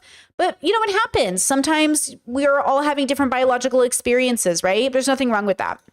Description that show that individuals with conservative policy leanings are also more likely to focus on negative narratives and to have increased sensitivity to perceived threats. In that context, it makes sense why both parties try to use these narratives to win. Hold on, I'm going to rewind him because I kind of lost it where we were. Leanings are multiple studies, which I've linked in the description, multiple studies that show that individuals with conservative policy leanings are also more likely to focus on negative narratives and to have increased sensitivity to perceived threats. In that context, it makes sense why both parties try to use these narratives to win elections. Republicans need to activate every conservative that they can, and Democrats want to win on the margins by flipping center-right Republican voters. Both parties engaging with negative, fearful narratives is also great for the alt-right pipeline because fear makes people want to protect themselves and the things they love. And alt-right ideals are broadly centered around hatred toward... And what did I say? Don't give in to fear. It's the root of all evil. And conservatives, they live off fear.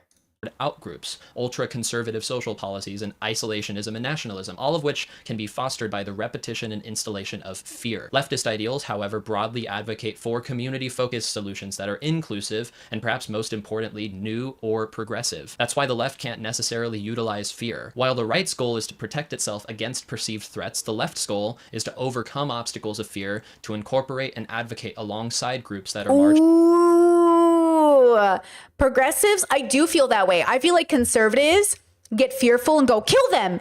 And progressives go, oh my God, I'm afraid I won't be alive enough to see the world be good. I feel like a lot of the progressives I meet are always like looking for solutions that are about like positivity. Like, that's why I say like, we have got to remain joyful. But I find most of the conservatives in my life are always afraid of the future. They're always afraid in a different fear way. Progressives are afraid of the future because they're afraid of being killed. Conservatives are afraid of the future because they're afraid it's gay. I'm sorry not to bring them up, but I love to do it. It's like Israel versus Palestine. Israel is afraid at the idea of being Palestine. Palestine is being genocided. Israelis are afraid of being genocided. Palestinians are actually having it happen. Okay? So when Ethan fucking Klein says, I want you to go to Israel and know it the way I do, like Israelis are really scared for their life. Yeah, they're scared of they're scared to have it come back to them. You know, they're scared that the Palestinians will do to them what they've done to them. You know what I'm saying, girl? Marginalized and exploited by neoconservative capitalism. Instilling fear would mean to shift the blame onto someone else. Leftist movements seek to take responsibility and first create change from the inside. Fear, in the way that conservatives utilize it, is incompatible with these goals, and in the modern media landscape means that leftist ideals are less likely to spread in the public consciousness than conservative ideals. Now the third point. Young people have a lot of problems going on. Actually, hold on. Let's talk about my levels for a second, because this is fascinating to me. So my levels wouldn't necessarily mean that a person would be a Republican or a Democrat. But if you understand what being a 5 is, you would be more progressive. If you really understand what being a 5 is in Brittany's framework. I made it up, bitch. If you're going to identify as a level 5, then you have to understand what I mean by it. you would be naturally more progressive. A level 5 won't be voting for Trump because it wouldn't make any sense. Trump is everything anti-5ness. He's everything anti-introspection, extrospection. Like Trump and his administration stands for everything progressiveness, right? And progressiveness outside of politics, I mean, to be curious, to be open-minded. Everything about my levels is to be open, to be curious, to be open-minded. If you voted for Trump, you are not a fucking 5. You have no fucking clue what I'm talking about. So for all the people that are like, I'm a 5, you're not a 5, dude. You just think you are because you want to be at the height of some hierarchy you think I built when it wasn't even a hierarchy to begin with. Okay? So again, Chad says, I can't imagine a genuine MAGA 5. Like, what would that even look like? Right? No, absolutely not. Because again, the framework of 5ness is to examine that everything we've built around us is a construct. And those constructs are deeply rooted in our fear, our inadequacy, our lack of introspection, extrospection. These bubbles are, though a universal experience, limited belief systems. We must challenge our own selves because we are limited by our belief. And so to pick a bubble and stick to a bubble that is so limited in belief is like, why are you doing that? Like, why would you even do that for yourself? How does this benefit you in your framework? Now, you know, maybe the 5's having a 2 moment, but you can't be within the 5 framework and be in there. You know, Chad says the MAGA 5 just loves chaos. They're like, so, yeah, maybe. I actually have been contemplating in JJK world if Sakuna could be a 5 because it'd be so funny. But like, could a bitch just love chaos? I don't know, girl. That would make sense. The thing that also correlates to 5ness that I think is important is like a sense of humility. Where is the humility? It should also include a sense of humility, which is why I don't think Sakuna could be a 5. But, you know, where's the humility in that bitch? You know, you can't find though. But like, you know what I mean? Like, all the time. That's kind of what being young is about. However, for the sake of this video, we have to look at what kinds of problems would cause someone to become susceptible to the siren's call of a radicalization pipeline. In Innuendo Studios' alt-right playbook, the accumulation of problems that lead someone into a pipeline is called soul sickness. Ooh, soul sickness. Ooh. Chad says, can you be a 5 and empathetic or not? No, apathy is the lack of radical acceptance. Apathy is the cope we use to pretend we don't have a connection. 5ness is the ultimate connection. It's so overwhelming as a processing, like as you process it, it is so overwhelming because you're doing the absolute opposite. You're absolutely connecting, you're feeling, you're accepting. So apathy is a great cope, but apathy is not introspection, radical acceptance. It's not, it's the opposite. Apathy is pretending. It's not placing things where it is not radically accepting, you know, but it's a great cope, apathy. But that's why introspection, extrospection is so hard, because you're not allowed to play cool. You're not allowed to be a sociopath. You're not allowed to pretend nothing matters. You're not allowed to not care. 5ness is the opposite. It's radically accepting that not only do I care, but I'd like to accept all the ways that I care, and then accept that some of my caring might not matter, or some of my caring might be misplaced, or some of my caring and desire to save the world might actually be non-introspective, like it might actually be counter my joy. I think a part of the journey of radical acceptance is recognizing that we care, or in some circumstances recognizing I don't care, but then why wouldn't I care? Right? What part of a human being exists where they do not care? And that's why it's interesting when you review like people like Hitler or really bad dictators, a lot of them cared about people.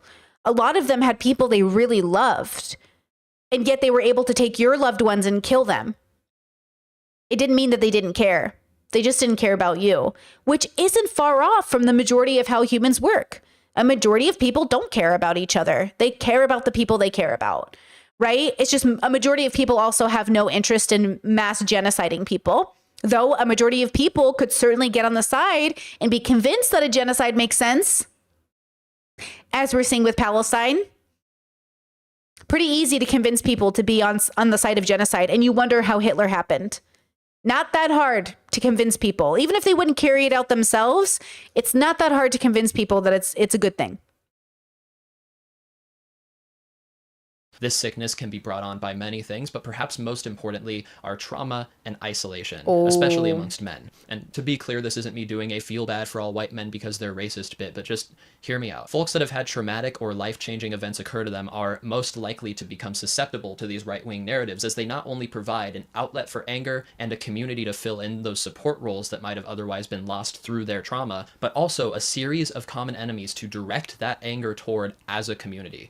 This is why, anecdotally, divorced dads and young lonely men are the most likely to fall into these pipelines, since modern conservative social standards isolate and generally prevent men from expressing camaraderie or brotherly love for each other. Those pesky leftist community-oriented vibes are not at all what these folks are looking for.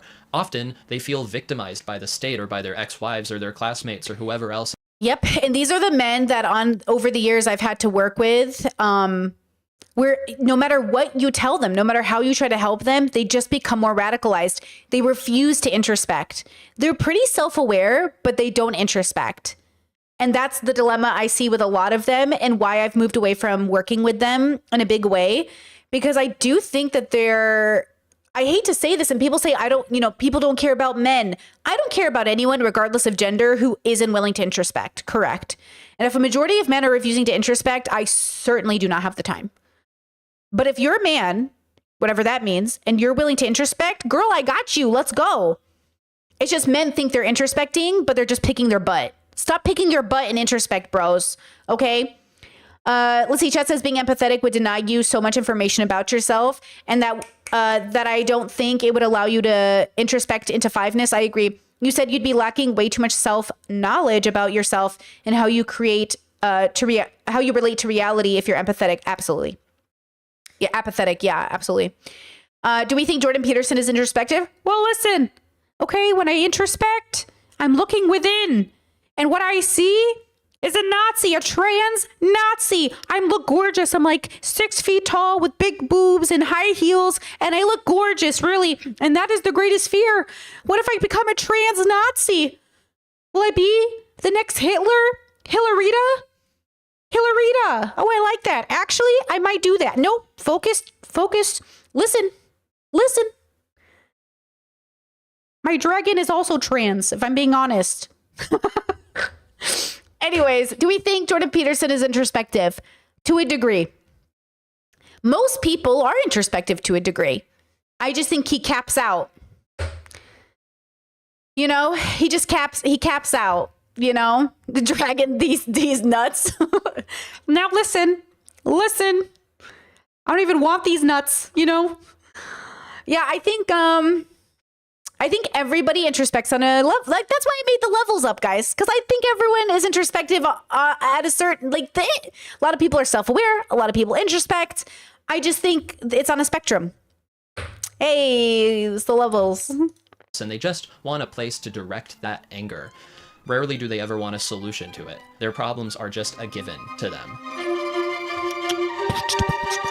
On to the fourth point. Any given person that feels vaguely victimized then is a lot more likely to pay attention to the more surface level commentators on the right, because they broadly speak to that person's worsening material conditions without getting too in the weeds about actual politics. In the 90s, this character was played by Limbaugh, Hannity, Buchanan, and Fox News in general. And nowadays, it's Elon Musk, Jordan Peterson, Dave Rubin, and Ben Shapiro, just to name a few. The left simply does not have the same game. The Democratic Party funds liberal news outlets and commentators, not leftist commentators. So the only place... Also, can I say something? I'm being really honest. I'm not saying this is my goal, but I'm saying in order to contend with the Ben Shapiros, you can't be Hassan Piker. Because Hassan Piker talks like a kid, looks like a kid. He engages with drama on the internet like a child. And Ben Shapiro and Candace Owens and all these people are like big kids, but they come off more like adults. And I'm not saying truly in the way that you would think, but hear me when I say this. Conservatives perceive adulthood differently than liberals do. Liberals and progressives, we are open to adults looking like kids. But conservatives don't want their adults to look like kids. That's why they all look old. Right? So in the future, I would love to contend in a world where adults didn't have to look a particular way.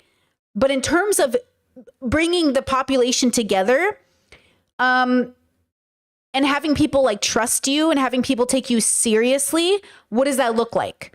What does that look like? I don't think it looks like a streamer on, stream kind of engaging in politics the way that we do.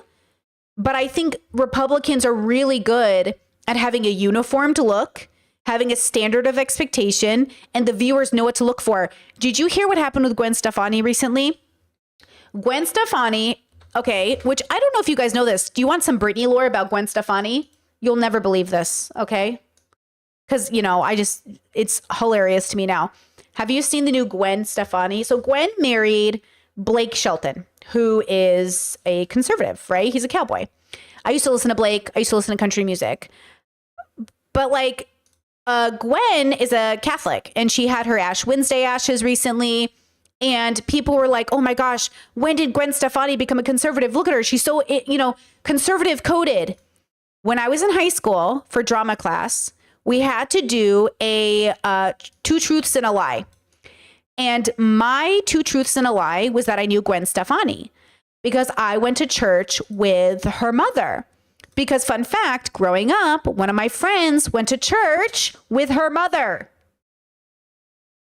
So my friend would get backstage passes and tickets to go see No Doubt.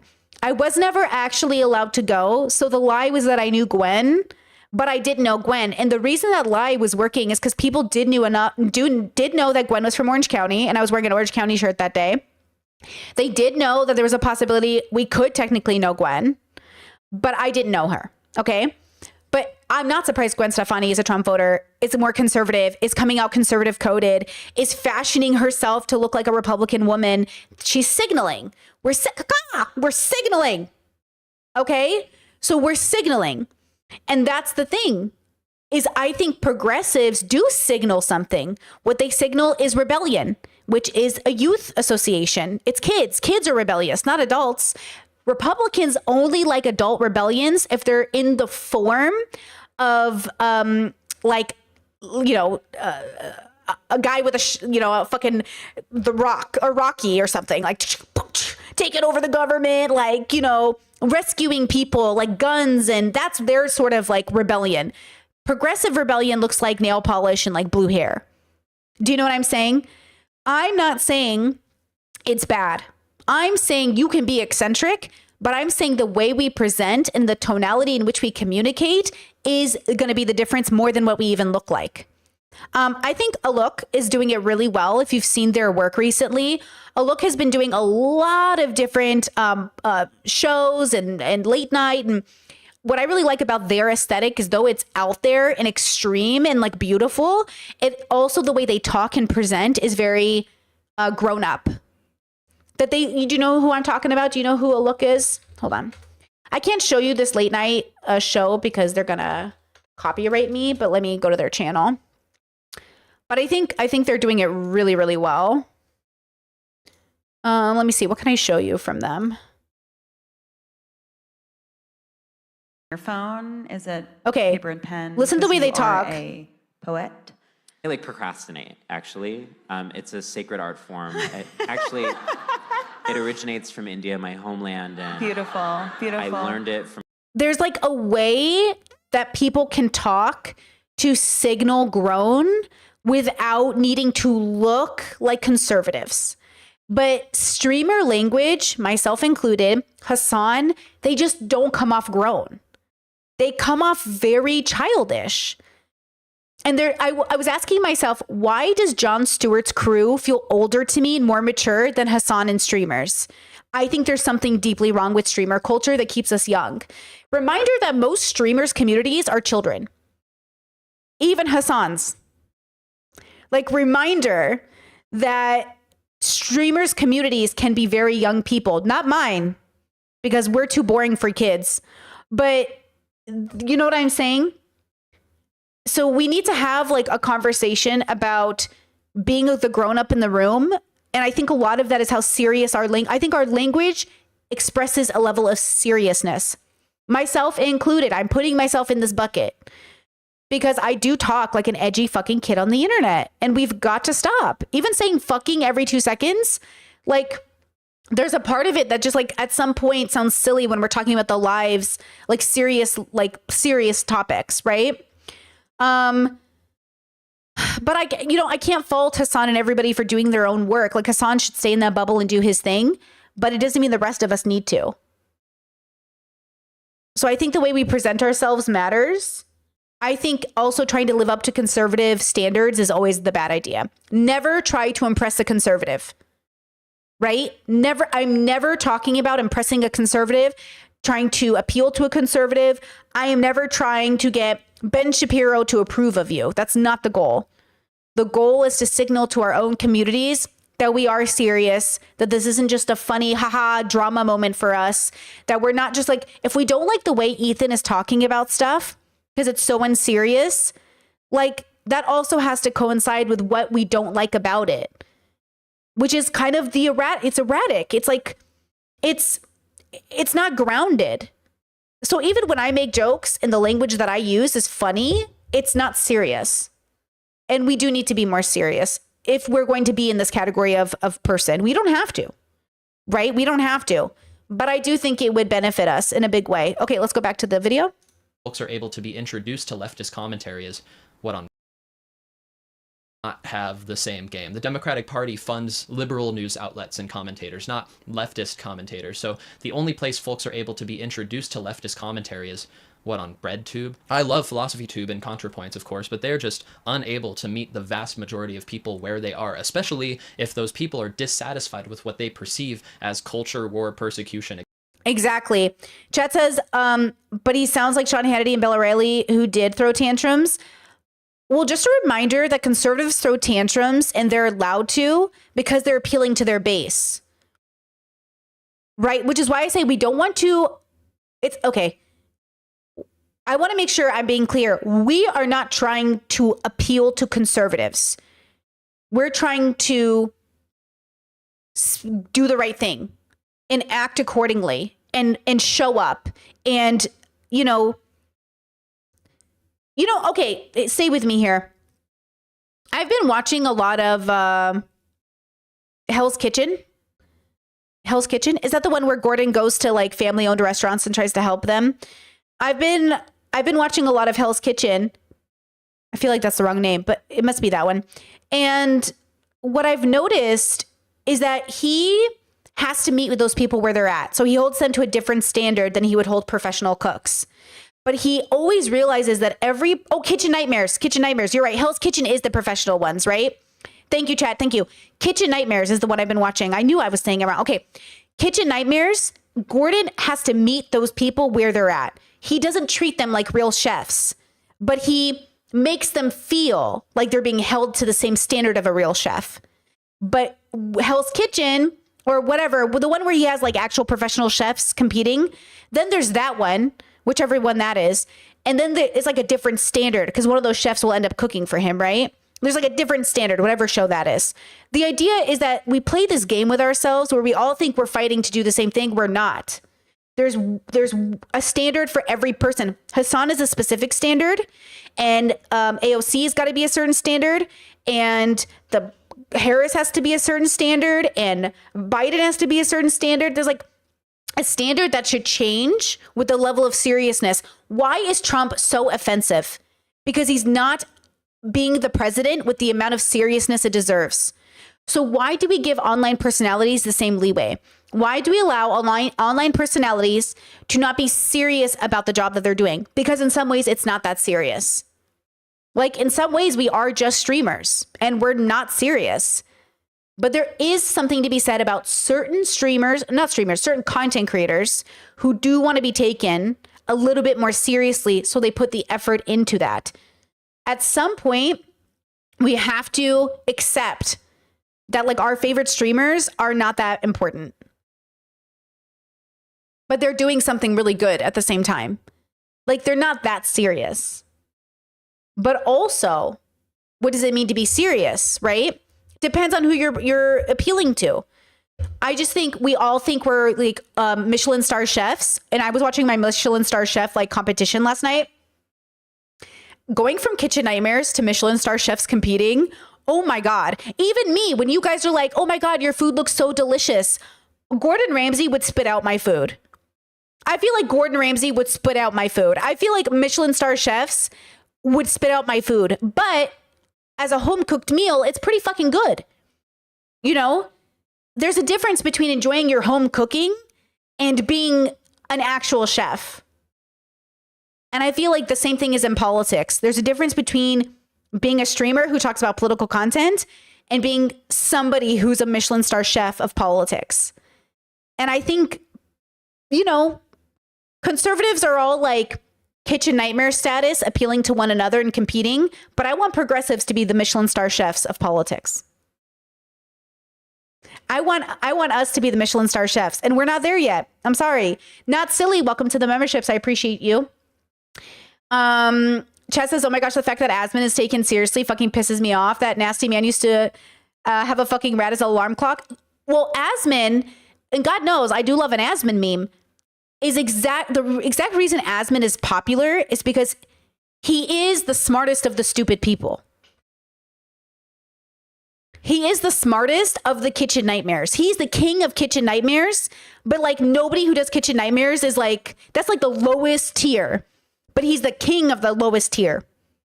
Hassan is like the next, like maybe higher than the next level. The next level would be like, let's see, you know, it depends on how you see political commentary. I think Michael Burns from Wisecrack takes politics more seriously than Hassan.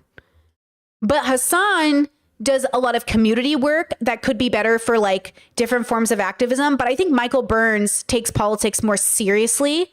When I watch his content, he's obviously being much more serious, but he's also a philosophy major, right? Hassan is better, but he's a different niche. They're all different niches. But yeah, there's neither are the Michelin. Is there even a Michelin star? Who's the Michelin star of progressive politics? FD Signifier. I really like FD. He's fucking educated. He's a community member. He's a dad. You know, in YouTube. Oh, John Oliver's good and Jon Stewart's good. They could be Michelin stars, but they lack the progressive outlook that I think FD has. Like, Sam Cedar is good too. But maybe Sam Cedar, FD. See, the problem with John Oliver and Jon Stewart is they aren't progressively educated like Sam Cedar and FD Signifier are. So maybe it's Asmin, Michael Burns, Hassan, John Oliver. This is hard because where does John Oliver and Michael Burns where do they fall? Maybe they're all in the same category actually. AOC, all these people, and then there's like. I feel like, did you see Sam Cedar? I couldn't get through it. Sam Cedar on Jubilee, I couldn't even finish it. Listening to conservatives talk, he did so well. He was just like it was so difficult. It was so difficult to be like, because they're not serious. And that's the thing. When you're a Republican, you don't have to be serious. You don't have to be factual. You don't have to be honest. The reason conservatives are love to suck each other off is because they don't even care if they're wrong. It's like when I watch Kitchen Nightmares and the chef is like, I'm a chef. There's nothing wrong with my food. And then you find out it was ravioli in a can they warmed up in a microwave. Do you really think warming ravioli in a microwave is good food? Look, it's good enough when we're all high on the couch watching Rick and Morty. But do you actually think it's good food? Okay, like please be serious. And this is not me going for like low-income families who need to eat like food out of a can. Love food out of a can. But is it Michelin star? No. So when these people in Kitchen Nightmares are like, this is great fucking food. I made this food perfect. That's what all the Republicans sound like. When they're like, well, if gay people marry, pedophilia is going to be legalized.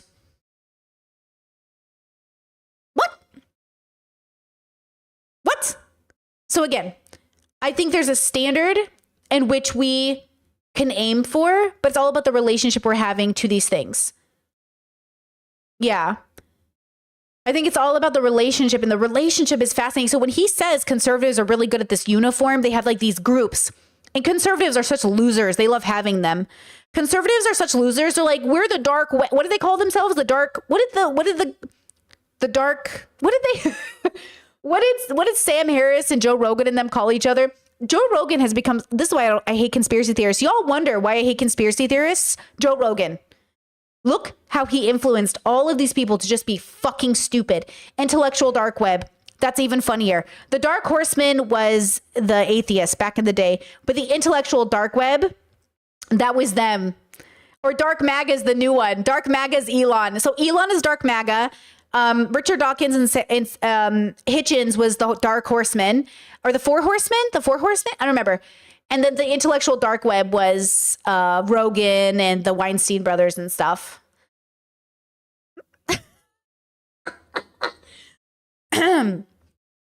And then they all promote each other and lift each other up, you know? Oh man, actually, hold on. Let me bring this to you. I was going to show this later, but now it actually kind of fucking fits the mood today. I saw this interview and I was like, I do think this is true in a way that I don't think people process. I've been in the business. Whoa, do you have to be so fucking beautiful with your audio, bro? His audio is so good, he busted my ears. Okay, listen. It's 24 years. Is it? Oh my God. Right? And I've seen people. How's the volume? Go from, I've been in the business 24 years. Oh my God, I'm so sorry. Hold on, Boomer Brittany. Oh my God. Oh my God. Everything TikTok. I've killed TikTok. I killed it. TikTok does this thing where it freezes on me too. And then it's like, we are not going to. I've been in the business 24 years, right? And I've seen people go from nothing to the biggest stars in the world. I've seen people go from one role to winning Academy Awards and doing all this shit. And what I realized yesterday thinking about it, we're lying to our kids, dog. And I think that's a big problem in our community. We tell our kids that they can, and this is fresh on my heart, like I literally just came to this conclusion last night. We tell our kids if they do right and they make the good grades and they go to the programs and they will become successful. If you work hard enough, your work will be paid off. And that's not true. Success is given. It's not earned. Because you can be the most brilliant. If one person don't tap you, each one of y'all. There were people who could hit harder, who could catch better, who could run faster. But somebody said, you're the one. And the other 50 behind you fell off. You know what I mean? Mm-hmm. And because of that, I don't know what that emotion or that feeling is the scary thing. Because I went to all the programs. I've done Broadway. I've done off-Broadway. I've been in the business 24 years. I've been in 2 Academy Award films. I've done independent films. I've done major motion pictures. Now I'm Captain America. So now what? There is something to be said. So, do you guys know, because I just learned this, Chris Pratt. Do you know how Chris Pratt got started in Hollywood? He was a waiter at a cafe, I think in Hawaii. He was like at a restaurant. And an exec came in, saw him, and said, "You're cute. Do you want to be in a movie?" He said, "Yeah." And that was it. Even when you talk to YouTubers, and if you talk to YouTubers, there is a level of hard work has to be put into your videos. But most of them don't know why they go viral. Most people I talk to have no idea why their videos take off. None of them are thinking about algorithms. None of them are really like understanding it. They're just hoping it works. And you never know. It always begs the question, why do some content creators get millions of views overnight and then some don't? You just never know. You know, and sometimes it's the right person seeing it. Sometimes it's an algorithm picking up your video. Sometimes it's just luck. But a lot of the time it's about connection. Luck, connection, opportunity. And some of it, like as an artist, you do have, like, you can't say you're a painter and then people are like, where are your paintings? And you don't have any. But a lot of the time, the way you end up, you know, connected to people is a lot of networking. That's why people say, you know, build bridges, don't burn them. But it's one of those things where you just never know how your life is going to be impacted. And I think I don't know. I think we like to tell ourselves that we have a lot more control over things than we do, but yet we have a lot of control over things that we don't think about. I think we pick the wrong things to try to be in control of. instead of the right things. But a lot of life and the way that life happens, I think, does happen through networking and luck. If you look at the mass majority, I think a lot of Americans base their life off of the exception and think they're going to be that. That's why we love like a Twilight book. Plain Jane, who never talks, has the hottest guy in school who likes her. He's the skin of a killer, but he doesn't kill her because she's special. It's like, I think a lot of our life is hoping to be the exception. And then that begs the question, well, what happened to everybody else? Chat says, we'd love to boost all of our progressive women. I'm assuming that means YouTube essayists and not white essayists, but I don't know. Maybe we can have a day to establish ourselves with some. Not sure what that means. Could you elaborate on that? I'm not sure what that means. We obviously do watch a lot of progressive essayists here, and we have our favorites and our non-favorites, but I'm not sure what that means. I think you're new to the audience, maybe, so let me know what that means, and I will try to make it happen. Against them. The Republican Party has bet its entire future on meeting these people, straight men and their wives, where they are, and not just slowly pushing them positively toward the right, but negatively away from anything perceived as leftist. Exactly. And the last point, this funneling of regular Joes into rival political teams has created an environment. Like, nobody wants to be a part of the group that's like a pussy crybaby, like, oh, your feelings, words hurt my feelings, what are your pronouns? Like, nobody wants to be part of that group. But maybe somebody would want to be a part of the group that's like, likes you how you are. And as long as you're not like a deeply bad person, they're cool with you and they want to see you succeed and they want to see you healthy and they want to see you happy. Like, okay, well, anyone would want to buy into that. But the way the conservatives paint it is like, oh, do you want to be a progressive? Oh, like look at them. And it's like, and people are like, yeah, I don't want to be a fat person with blue hair, even though they're a fat person with brown hair. That's a joke. That's a little bit of a joke. But like, you know what I'm saying? Like, these conservatives would be like, ew, who wants to be a fat progressive? All of you are fat. So I don't know why you're fat shaming progressives when all conservatives are fat. Okay. I don't even know what we're talking about. Conservatives love to own health when all of them are fat. So I don't know what they're talking about. I love all fatties, but literally conservatives are the epitome of fatness in America. And so I don't know why they try to pretend like, oh, this obesity epidemic is all progressive. It's all about progressives. No. Okay. Anyways. Chad says I meant YouTube, not white. Sorry, I saw a TikTok the other day that's like, we have got to change white and YouTube to something else because it's confusing, and I was dying. I just think we could watch more progressive women essayists. Sorry, I'm Pete's Coffee. I just changed my name so you wouldn't have to think about it. Oh, I'm Pete's Coffee.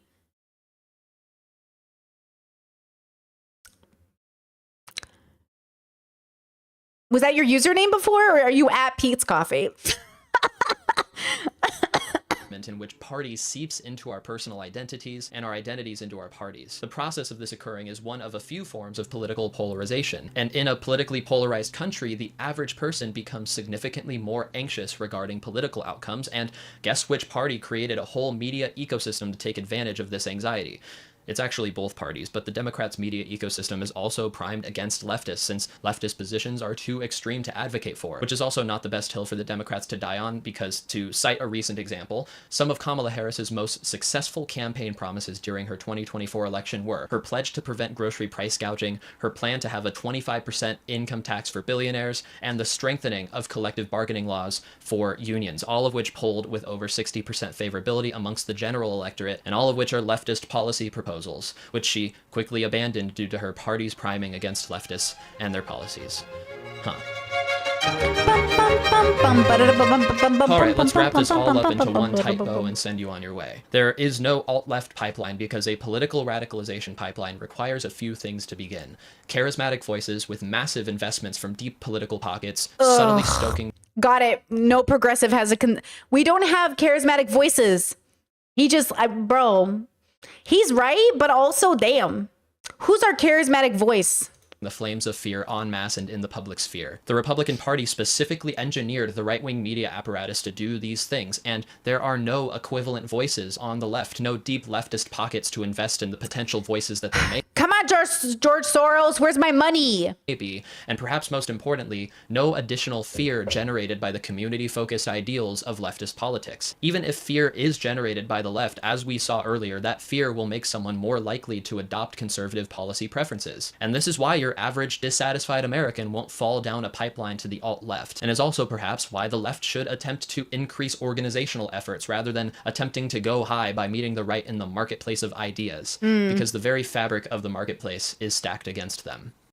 And that's it for this lovely political video. Next week, we're going to be getting into a non-political topic. We're going to be talking about fake plants and nature simulation devices, as I call them. Like the grounding mats that, I don't know if you've seen them on like social media recently, but it's these ads for these like yoga mats where you plug them in and it takes like the ground charge from the outlet, and then it makes you feel like you're outside on the ground, but you're inside now, and you don't have to breathe all that pesky fresh air and whatever. We're going to be talking about stuff like that. So subscribe if you want.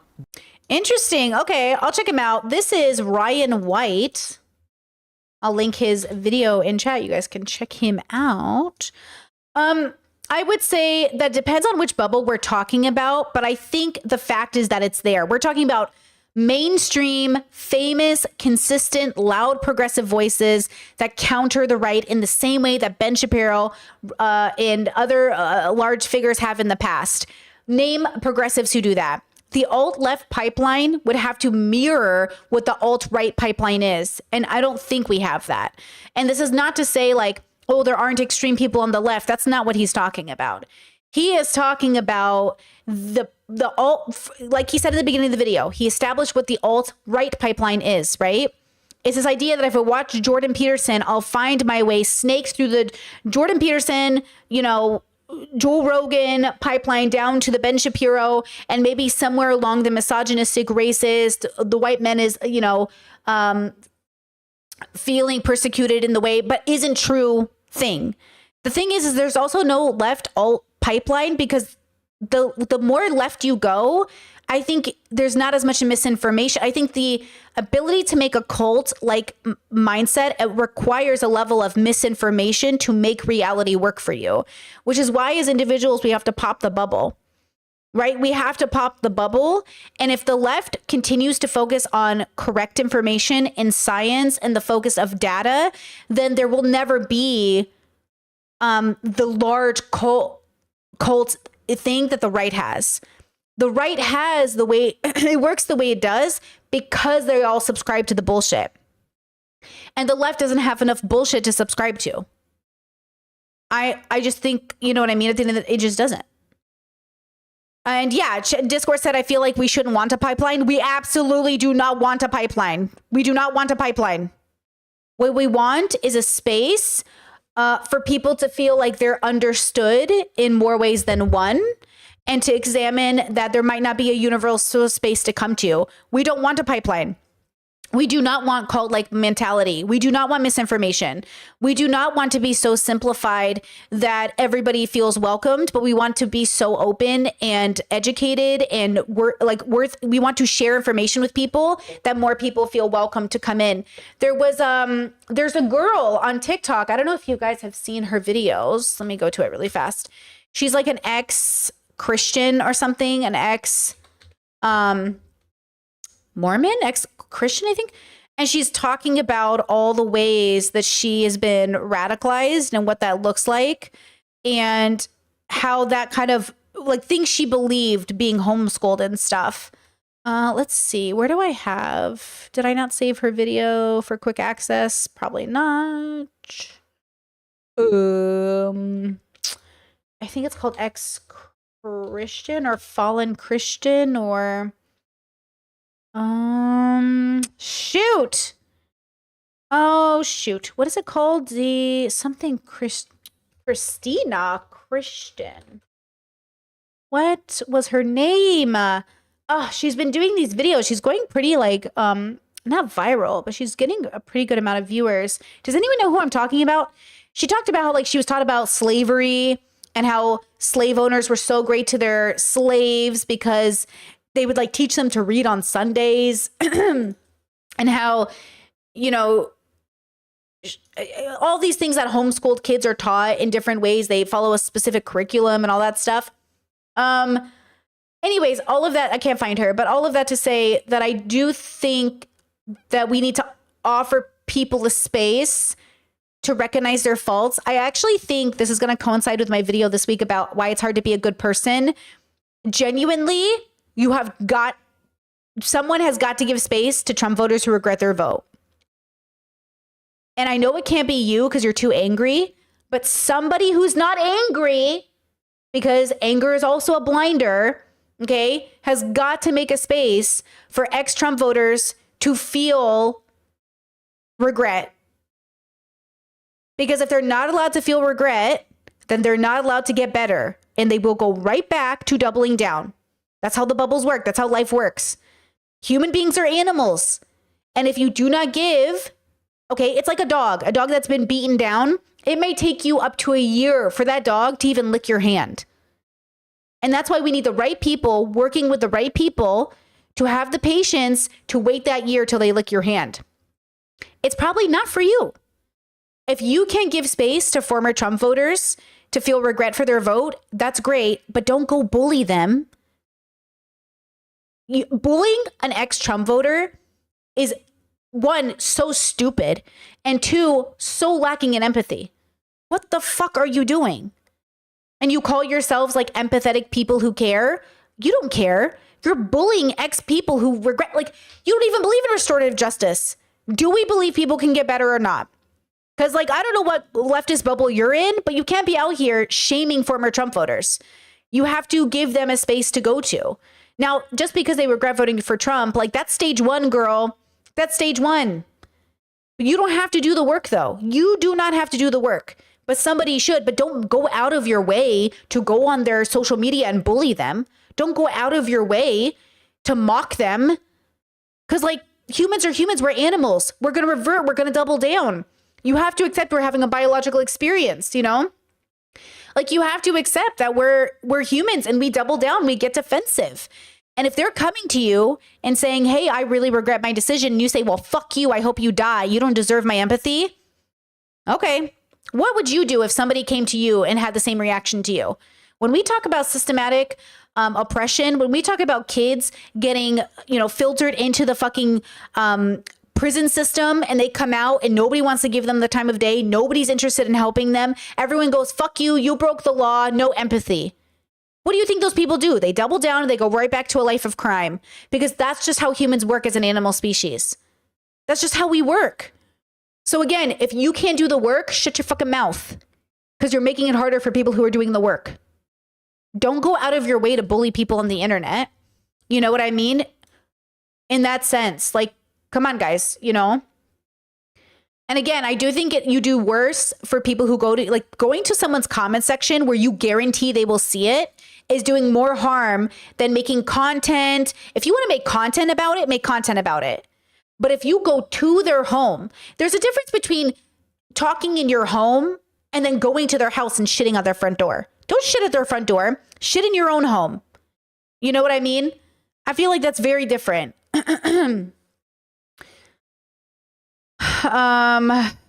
Anyways. Okay. Let's see.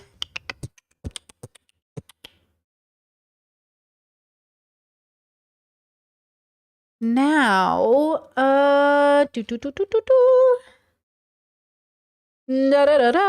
Now, I will say, and again, I'll say this. Well, maybe I said it enough. I don't want to over-explain. I'm really trying not to over-explain because it's so autistic and it can annoy people, and I get it. I just want to make sure I'm being I want to make sure I'm being understood, which is my autism. Okay, no, I am not going to over-explain. Okay, let's take a 2-second break, and then we'll come back and we'll watch this video. Okay, 2 seconds, and I'll be right back. I'll be right back. Right back. Right back, right back.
right, all right, all right.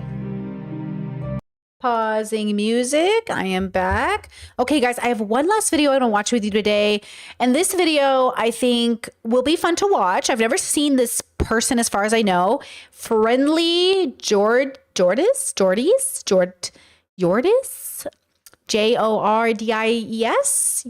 And they have over 1 million subbies, and I've never heard of them. And let's see how they handle this subject matter. This is called The Worst Sponsor on YouTube. I'm very cynical of mass sponsorships. When I saw Ground News on everybody's YouTube channel, my brain automatically starts to raise an eyebrow, kind of like Honey, you know, kind of like Honey. You wonder, like, what is up with this thing? So apparently they think they're the worst sponsor. I want to know if that's true. I am curious about it, and I think it'll be kind of fun to go over. So let's watch this together, because again, they have a really good sell, but that makes me suspicious because capitalism. Let's see if there's a reason to be suspicious, or, you know, who knows? This is probably a great video, or maybe it's a bad video. I don't know. Let's watch it together. Let's watch it together. Oop, hold on. Pulling it up. Tech. Okay. Hello? No. Hello? There it is, baby. There it is. YouTube, you've probably seen ads for. Once again, if you watch enough YouTube, you've probably seen ads for. Once again, we're seeing big tech blur is it the Frozen? lines. It's no wonder that there's chaos. We are bombarded by news. Was that Frozen for you guys or just me? What the fuck? Let's try that again.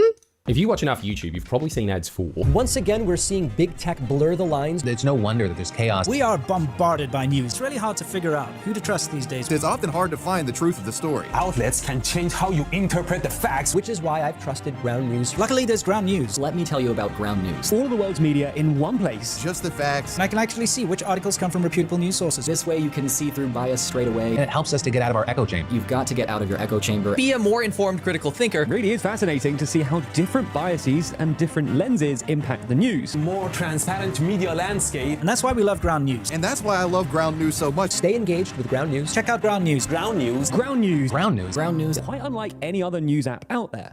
If you want the full range of well-rounded views, please check out our sponsor, Ground News. Yes, I love epic rap battles of history. Please do Joker vs. Dr. Fauci next. It'd be so epic if he said, "You want to know how I got myocarditis?" But as well as Ground News ads, you've probably seen videos by controversial YouTuber Annoying Orange. Look, unfortunately today I won't be cancelling Annoying Orange once and for all. The airing of #MeToo allegations against Orange will have to wait for another video, and trust me, they're not pretty. But today, I want to talk about Ground News, the news aggregator app that creates a personalised feed for users claiming to inform them of their own blind spots and of a news outlet's particular bias. More specifically, who's the demographic for that app? People who are engaged enough to read the daily news but are too lazy to come up with their own judgments on it, so they're happy paying to outsource their own thinking to a robot that says, this outlet is left wing, this outlet is right wing, 1 or 0, 1 or 0. Wow, what a cutting edge app. 60s technology. I suppose the answer to this question shouldn't surprise me. It's the same answer to all my questions that begin with, who the fuck gets off on paying for insert awful thing? The answer invariably is Redditors.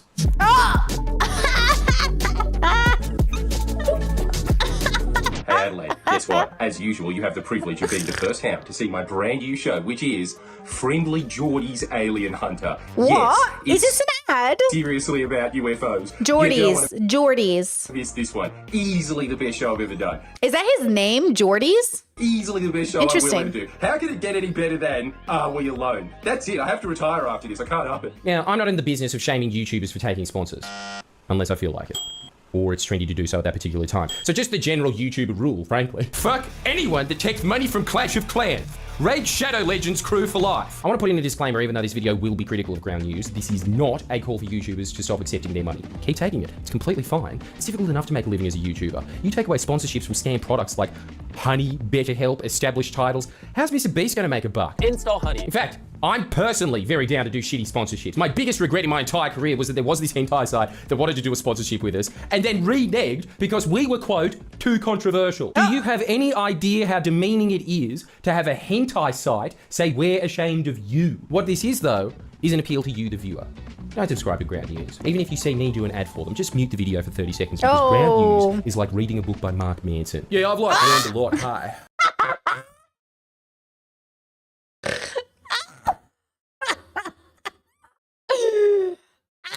Okay, wait, that's so funny.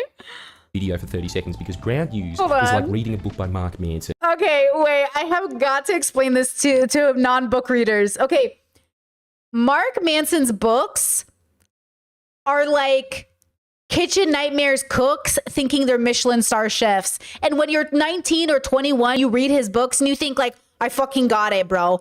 I know I know everything, bro. And then you start eating better food and you realize like, oh, that food's kind of shit, bro. But you know, everyone loves shitty food. I think you should read shitty books. I've read these books. I think you should read shitty books. But I also think you should aim higher. You know, I love shitty food. I love food that's bad for you. I do. But I don't make it, you know, I only make it like 2% of my diet. You feel me, you know? Yeah, I've learned a lot. Hi. Have you actually learned a lot? No. Which brings me to today's sponsor, Ground News. Just joking, for some reason that deal never came That would have been so funny. through. Here's why Ground News sets me off. I can't tell you how many times I've said this. At least 6. But you've got to stop viewing the world through this left-right paradigm to begin with. Pigeonholing things as left and right is to politics what the subtle art of not giving a fuck is to Buddhism. Fuck, I've got to stop laying into Mark Manson. He really doesn't deserve it. I think it all just stems from me being in airports and looking at the books. Why are you still on the bestsellers shelf? I could go into why labeling things left and right is my biggest pet peeve for an hour, so we'll fast forward most of that to point out that even on the tin, you know how people generally use these vague, foggy concepts of left and right? How dumb would you have to be to subscribe to the idea that gigantic multinational media corporations, some of which are entirely owned by billionaires, are leaning left? Because now there's an app for that. People pay for that service. That's just financial domination. I mean, to call CNN left-wing, to say that, you would have to believe left-wing and right-wing are defined entirely by the way people speak about transgenders and immigrants. But even then it gets a little blurry with the right immigrants and the right transgenders. You see how these labels immediately cave in on themselves? That's because ideology, let alone ideological labels defined by a 1 or a 0, are an inefficient and stupid framework to understand anything. I much prefer a political compass to understand the nuances of the world, because we all know that there are definitely more than 2 things, but 5 things. That seems to be pushing it. Let's settle for 4. Psst. Down here. Oh. The truth will set you free. No. I'm not even being facetious when I say astrology would be a far more complex and multifaceted way of analysing articles, whether you believe it or not. I mean, I personally do, but even if you don't, at least astrology has you thinking about 12 possibilities, way more if we're including birth charts. MSNBC was created in July, a bookish Cancer. No wonder Trump's erratic Gemini energy rubs them the wrong way. Like, come on, that is way more complicated than left-wing versus right-wing. Wait, do we have an astrology's political person? Wait, that's a total niche that's missing. Somebody do it. Do we have one? Do we have a political, like, astrology person who's like Philip DeFranco, but astrology for the news? Because I would watch that. Please go do that. Somebody go do that. Somebody please tell me on a daily basis, politics through astrology, please. Like, somebody please do that. It can't be me. I don't know enough about astrology, but I need that. I need that in my life. That'd be so fun. Please do that. Thank you.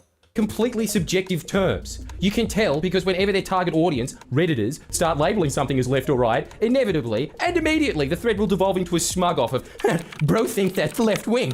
These words are deliberately nebulous, perpetuated by the propaganda model to give off the illusion that there is this grand ideological battle taking place between the major media outlets. In reality, all that's happening is a grand battle between slightly different business interests. That's the true grand culture war taking place. Whose stock prices are going to be pumped, Disney or Tesla's? They mask that fight with these ever-shifting buzzwords that are essentially just a reflection of what's culturally currently fashionable. It's the exact design of how propaganda in the West works. So really, Ground News should be advertising that can't be bothered to even put in the lazy, dismissive terms you've been socially conditioned to automatically. But I want it to be done like gay news is done.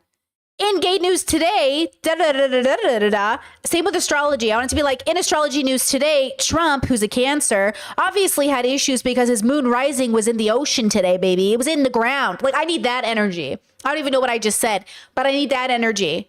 Okay? I need like that everyday energy. Okay, Paula White being the advisor to the White House Faith Office.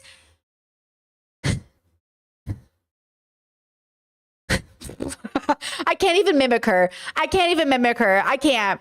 It's offensive. Mimicking her is offensive. Fire off, we'll do it for you. And I'm not even being derisive in labeling media as propaganda. This is just another part of the propaganda model. They changed the term propaganda from a neutral to negative one so that only certain outlets are given this self-anointed prestige of being objective. Nothing's fucking objective. Nothing. It's very important to remember that. Propaganda comes from the Latin word propagare, to spread, to disseminate. It means spreading an idea. Yo, you can spread these legs, bro. I'm just kidding. I'm married. I'm just, you know what I'm saying? I'm married. This is why when people pretend like it's some mad expose to say, friendly giant is propaganda. No shit. Everything that anyone says ever is propaganda. When you talk, that's propaganda. I make propaganda. This whole channel's propaganda. Every piece of media that you will ever consume in your life, including your mum's face. This is why when Hassan says I'm a propagandist and people are like, Ethan's like, holy shit, he literally admitted it. He's a propagandist. And I'm like, Ethan is the stupidest person who has ever existed. He's a fucking idiot. That's what I'm saying. They don't get it. Like, people don't get it. They don't understand it. Hassan, you know what I mean? Like, they don't get it. Ethan is literally the cook arguing with Gordon that frozen food isn't fresh. It's fresh. I told you it's fresh. You said it was frozen. It is. It's fresh frozen. Fresh frozen? What's fresh frozen? You know, it's fresh, but it was frozen. That's Ethan. Ethan is the cook yelling at Gordon about how it's fresh frozen. Bro, shut up, bro. Facebook post about how proud she is of you on your birthday is propaganda. The only propaganda you should be concerned by is that which is either too stupid to recognize that it is propaganda or too sinister to reveal that it is propaganda. Or, worst of both worlds, like the traditional press, genuinely thinks that it's impartial, objective, unbiased truth, standing as a railguard against propaganda. Really, the actual difference between me and most other people in both the mainstream and new media spheres is I don't pretend to be a robot. I'm not trying to con you into this idea that I'm this neutral arbiter of truth. Plus, I try not to lie, which is more than you can say about many of these other outlets. But I'm certainly not neutral. Saying that, however, is very different to how the public has been trained to interpret that, which is, oh, he's not neutral, therefore he is insert meaningless phrase masquerading as a consistent ideology. I will never claim to be a conservative, progressive, anarchist, fascist, communist. Well, maybe I'm a MAGA communist, because guess what? All those labels define nothing without a ton of qualifying sentences that usually collapse in on themselves. Is this a centrist or is this a I can't tell who he is. Who is he? What is he doing? What's his thing? I'm going to link his channel in the chat so you guys can check him out. I've never heard of him before, but he's got a pretty big channel. And even when they are, they're usually weaponized to pull political discussion out of reality and into the magic world where ideologies are Yu-Gi-Oh cards for adults. All that being said, I am completely and utterly biased. Because everyone is. But thanks to the work of some clever thinkers from the 20th century, namely reporter Walter Lippmann, the key figure in propagating the bullshit concept of journalistic objectivity, everyone... Oh, okay. He said, Chad is saying he's also a reporter and he's super left and badass. Okay, okay. Has been conditioned to think that someone being honest about the fact that they're biased is somehow dishonest. We'll go into Lippmann soon, but first, let me fess up and give you my bias. Selfish and I love it! In the simplest terms, I guess my bias is that I generally support workers' parties over their corporate-backed opposition. And I'm pragmatic. Unfortunately, I don't think a vanguard of 300 neurodivergent stoners is going to have what it takes to undermine Australia's oligarchs. I also don't think that a few independents backed by a different faction of oligarchs are our shining saviours. And frankly, my bias can't fit into this meaningless ideological vent because I don't care about ideology. I care about outcomes. I care about what is materially delivered to... He's giving me, like, reporter J-Reg vibes. Like, does he kind of remind you of J-Reg, but, like, different? The public, not what someone labels themselves. See? Look at that. I did what Ground News does for free. But because I have the decency to tell my audience where I'm coming from, I'm not a good source, but a complete liar talking monotonously, claiming to be neutral. That's a good source. Bias is purely aesthetic, a weapon to legitimise and delegitimise people based not on reality, but a feeling. Don't trust people who tell you not to consume a type of media because it's biased. Everything is. Almost all information is disseminated for a reason. True. I mean, like, literally fucking true. So when I say everyone is prejudiced and biased and it upsets people, it's because we don't want to face ourselves. We don't want to face the fact, because people literally live in a world where they literally think they don't hold prejudice or bias. I've had people say that to my face. Like, say to me, like, I don't have prejudice and bias. And I was like, girl, everybody has it. And then they have the audacity to identify as a 5. Y'all better stop identifying as a level 5 if you can't accept you have prejudice and bias. Another part of my framework, to be a level 5, you have got to accept you have prejudice and bias. You cannot be you can't be introspective and then be like, no, I checked. I'm good, bro. And I'm like, sir, ma'am. Reason with a multitude of motivations and interests behind that discrimination. And if you want to understand the world, it helps by getting somewhat decent at identifying some of those reasons. But if you're still only capable of operating on buzzwords that are currently in vogue on Twitter, my dude, You need some media literacy. Anyone that unironically uses the phrase media literacy is definitely media literate. No one's immune to propaganda, apart from Joe Rogan. Maybe Lex Friedman. And you won't ever be 100% accurate, but trust me, you can do better yourself without the aid of a scammed YouTube sponsor. You know how? By an old-fashioned technique known as reading and thinking. It is.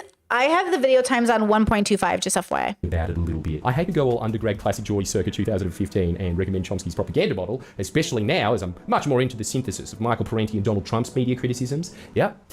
As I said earlier, I'm MAGA communist. The only person the fake news media has been more unfair to than Trump is Slobodan Milosevic. Make Yugoslavia great again. Still, Noam Chomsky's propaganda model is a pretty simple and far better way to understand what you're reading than Ground News, and best of all, it doesn't require a monthly subscription. Unless it's what you suckers want. Subscribe to my Patreon, where I'll be uploading the same picture of Chomsky's propaganda model every month. I'm telling you, you can get a far more sophisticated understanding of the interest behind news from one fucking infographic. With this model, to get a broad understanding of the motivations behind media, you look at 5 filters information goes through before it gets to you. You look at who owns the outlet, which, to be fair and balanced, Ground News does, and I do like that feature. I also like how it shows you your media consumption habits that, alright, I'll stop angling for a sponsorship. But then you look at the outlet's advertising incentives, the sources the outlet relies upon. Are they relying on elite sources, e.g. PR firms and think tanks, etc.? The next filter is flack, which is basically fear of getting sued, losing. I need to see that again. Stop angling for a sponsorship. But then PR firms and outlets, advertising incentives. Okay, hold on. First filter, financial ownership. Second filter, advertising. Third filter, sourcing news. Fourth filter, flack. Fifth filter, anti-communism. What you see. Yeah. Okay, raw news. Filter. Okay, I like, oh, I'm blocking it. Fuck. Hold on, girls. Hold on, I'm sorry. Okay, do we see the graph? Sorry, I was blocking it. So the raw news is at the top, but it gets filtered through all of these things. And then all of a sudden we get not even a shot glass worth of the information that we could have been and had access to. Okay, everybody see it? All right, let's go back. Sources the outlet relies upon. Are they relying on elite sources, e.g. PR firms and think tanks, etc.? The next filter is flack, which is basically fear of getting sued, losing sources, being prosecuted for publishing leaked documents, and just straight up cowardice to do what is needed to get stories. Then finally, right at the end, the final filter, the only other filter which Ground News kind of accounts for, Chomsky originally labelled anti-communism, which is basically the tendency to put up sensationalist fear-mongering spin on any story relating to the US's Cold War enemies. That shifted to anti-terrorism in the 2000s, but now this filter can be more broadly described as ideology, which is really just code for the press's boogeyman shifting from an external enemy to groups within your own society that you personally find annoying. This is basically why Ground News has been able to eke out a business model, because no longer are the press on an anti-communism unity ticket. The broadly superficial distinctions between mainstream media outlets became comically stratified pretty much due to Trump derangement syndrome, a phenomenon which has many explanations in and of itself, but I'd say is mainly to do with class dynamics and social views realigning. To put simply, the rich becoming libtards. Christopher Lash's Revolt of the Elites offers a decent explanation, but I won't go into that today. For more on that, you'll need to subscribe to my libtard aggregator that puts a little bar on everything online, ranking everything from cringe to based. Elon Musk changing his name on Twitter to Kekius Maximus? Off the scales based. So fucking cool that I think we need a new label, guys. Dark Gothic based. I'm not just MAGA. I'm Dark Gothic MAGA. That man should never be allowed near a microphone. But returning to my original point, basically, beginning in the mid-2010s, they started replacing the unifying enemies of terrorism and communism with liberal outlets decreeing that the enemy is Trump, white men, Gen Xers, and Russia, and the conservative outlets decreeing that the enemy is unsexy M&Ms. Characters are wearing like sexy boots, and now because women matter and women in leadership are so important, we're going to put them in frumpy, flat-soled shoes. And we all know who's more right. I mean, they're called right for a reason. I also think this is kind of why this really pernicious myth that the news and journalism developed as this sort of altruistic venture and only recently devolved into its current state due to the public's waning attention spans and desire for sensationalist partisanship. Like, come on, how often have you heard some variation of? You see, the news used to just be about giving people the facts. No, it didn't. It never fucking was. Ever. It was always the same, just with more pictures of the Irish being depicted as apes. The news and media have always been tools of competing domestic political interests. Holy fuck. You know what's ironic? Do you think conservatives dehumanize human beings by relating them to apes to deny evolution and our relationship to them?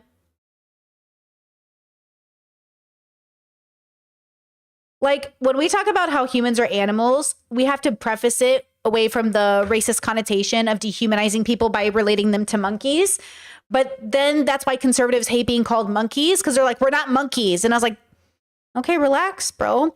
They're like, God never made us monkeys. But then now I kind of wonder if they did this to the Irish, which I never knew, then my brain is now wondering if they've always done it to dehumanize people, but it's actually like a call to our ancestors. And it's actually ironically like, do you know what I mean?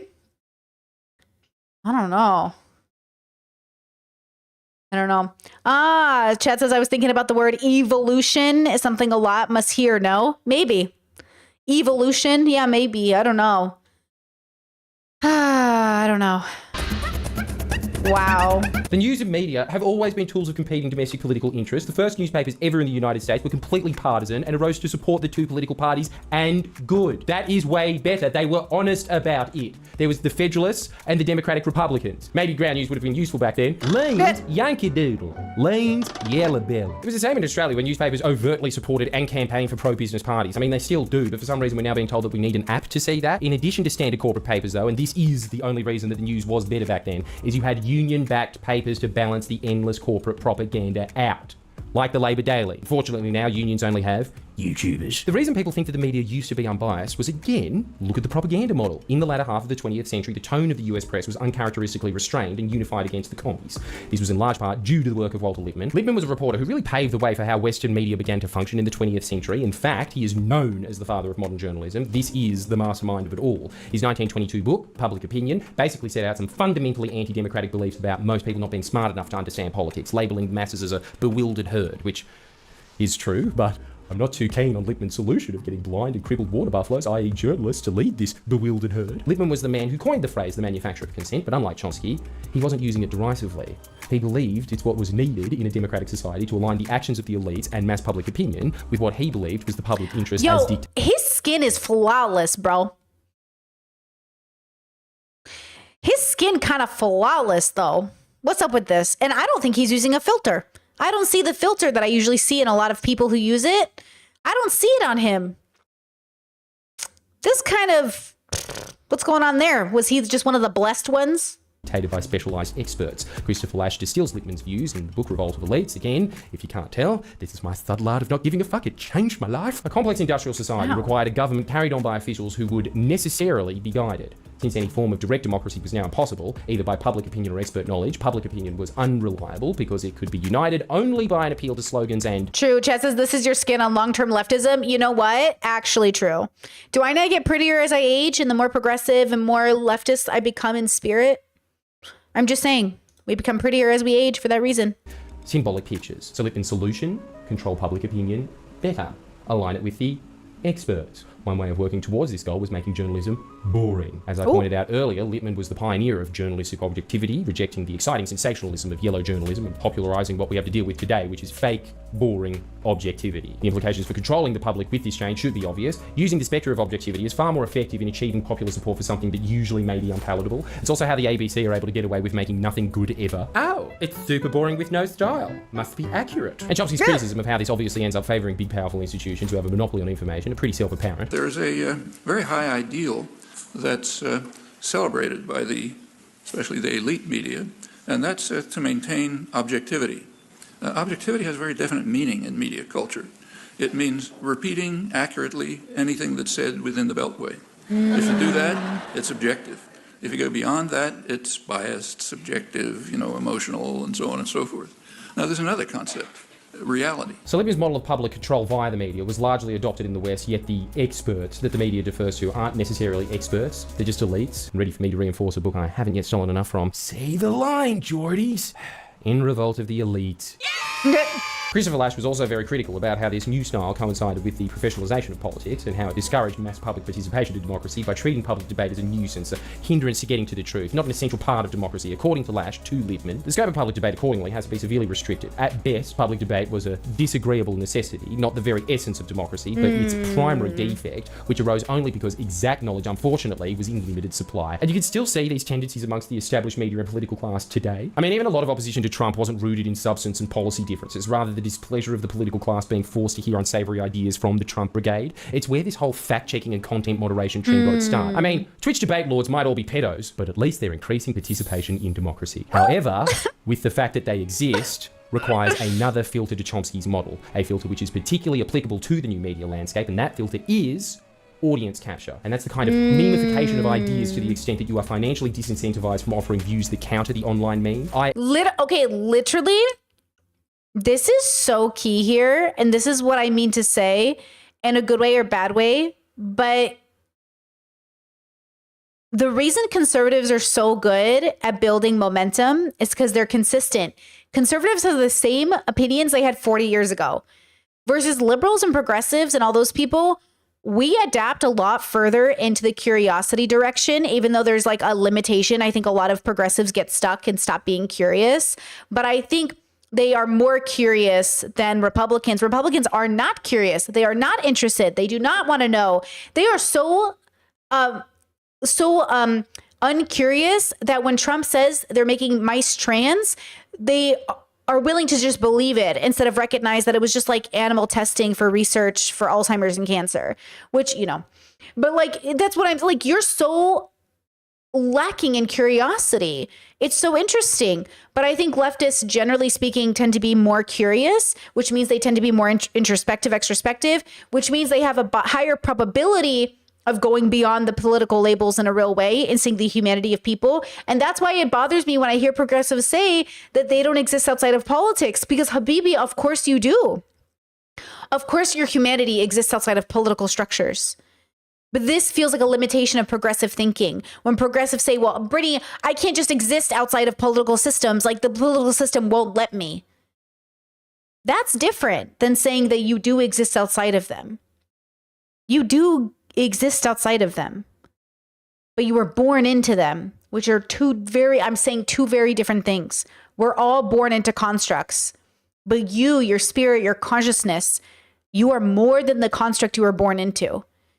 We should know this. If we're able to deconstruct gender and race, deconstruct the political notion that you can't exist outside of how people see you and vote about you. You are so much more. But I do think when you're in the political bubble, because it's always about winning and not about like living free, even though it's premised that way because the construct, that's how the construct works, right? The freedom is attached to the politics. Realistically, like we are all free when we're born. It's just the constructs and other people, they're that force that we come up against.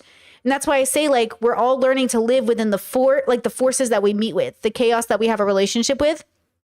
And that's why we must mourn the people who in situations of like war and stuff or even self-defense like have to die in the name of that freedom. But that's why we cannot hate our enemies. We have to simply see them as other forces coming against our own. Because I think that they're probably having a very similar relationship with reality that we feel like we're having, even though I think progressives are typically having a more grounded relationship with reality. It's not perfect still because it's trapped within the constructs of the political bubble. But conservatives they're like moving back into caves. And like cave life was great, but like it's not perfect and it's lacking a lot. And I don't want to go back into a cave, just like I don't want to go back into a closet. But interesting how conservatives prefer to be in the closet when progressives want to come out of it. I'd rather hang out with the people that want to come out of the closet. You know what I'm saying? It's just like, i.e. people that are very happy to perpetuate lies and myths as long as it fits in with the lies and myths that make their audience feel correct. Like for instance, I make videos that I know will be unpopular with my audience before I publish them. And I frequently get proven right. I do this knowing that there are easy positions that you can take and things that you can say that really boost your presence in the algorithm. absolutely. Like if you stay in one camp and you say the right things all of the time, then eventually the audience knows what to expect from you and they feel comfortable with you and they feel like you're always going to validate their feelings at every point. And then that boosts you and now they feel comfortable and safe with you. But that's the thing. Conservatives are really good at making their audience feel safe with them. You know, that's why it was shocking when Ben Shapiro went against Luigi and his audience turned on him, because it changed the expectation. For one moment, Ben was giving what he thought his audience wanted, and his audience was like, we don't want that today. We want something different. And I was like, oh, because the audience, it was almost like, oh, didn't see it coming. But then it was kind of like, okay, good. And then people felt relieved. Like even conservatives are like kind of team Luigi, which is interesting.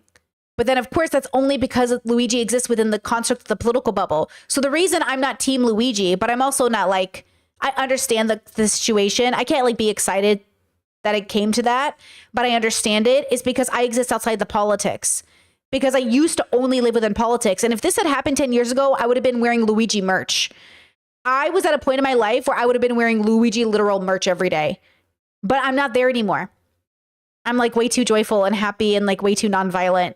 So like I'm on the other side of it where I understand violence is necessary, but I don't think like all violence is as necessary as we think it is. And it's hard to know which one to do. That's why I'm going down the vegan bubble, because I'm trying to figure out if they have some information that might be correct about the levels of violence we interact with, including the food we eat. Not because I think vegans are objective, but because I think they might have answers I'm looking for.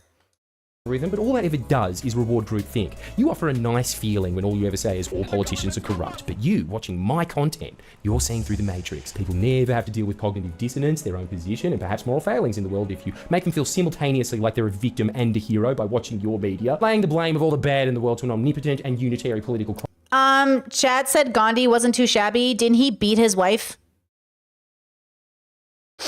Wasn't he like a raging misogynist?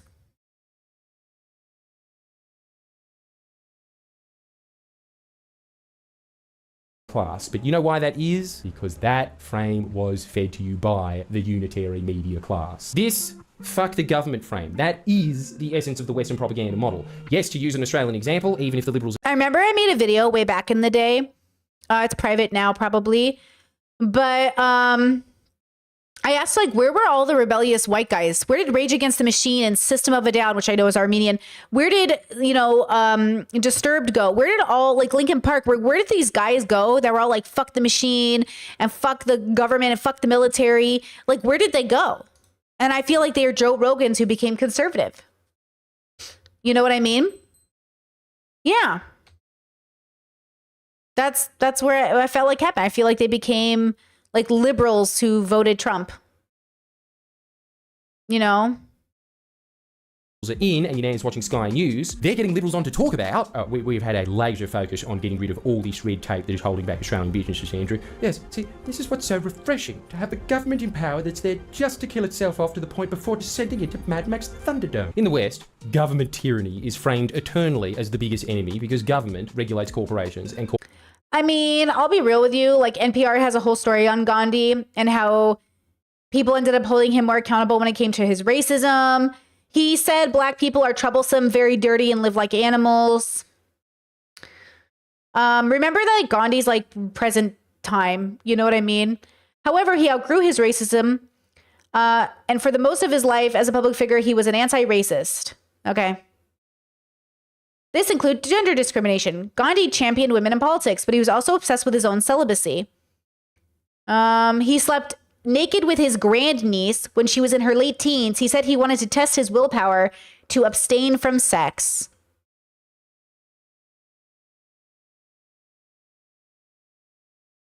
So, you know.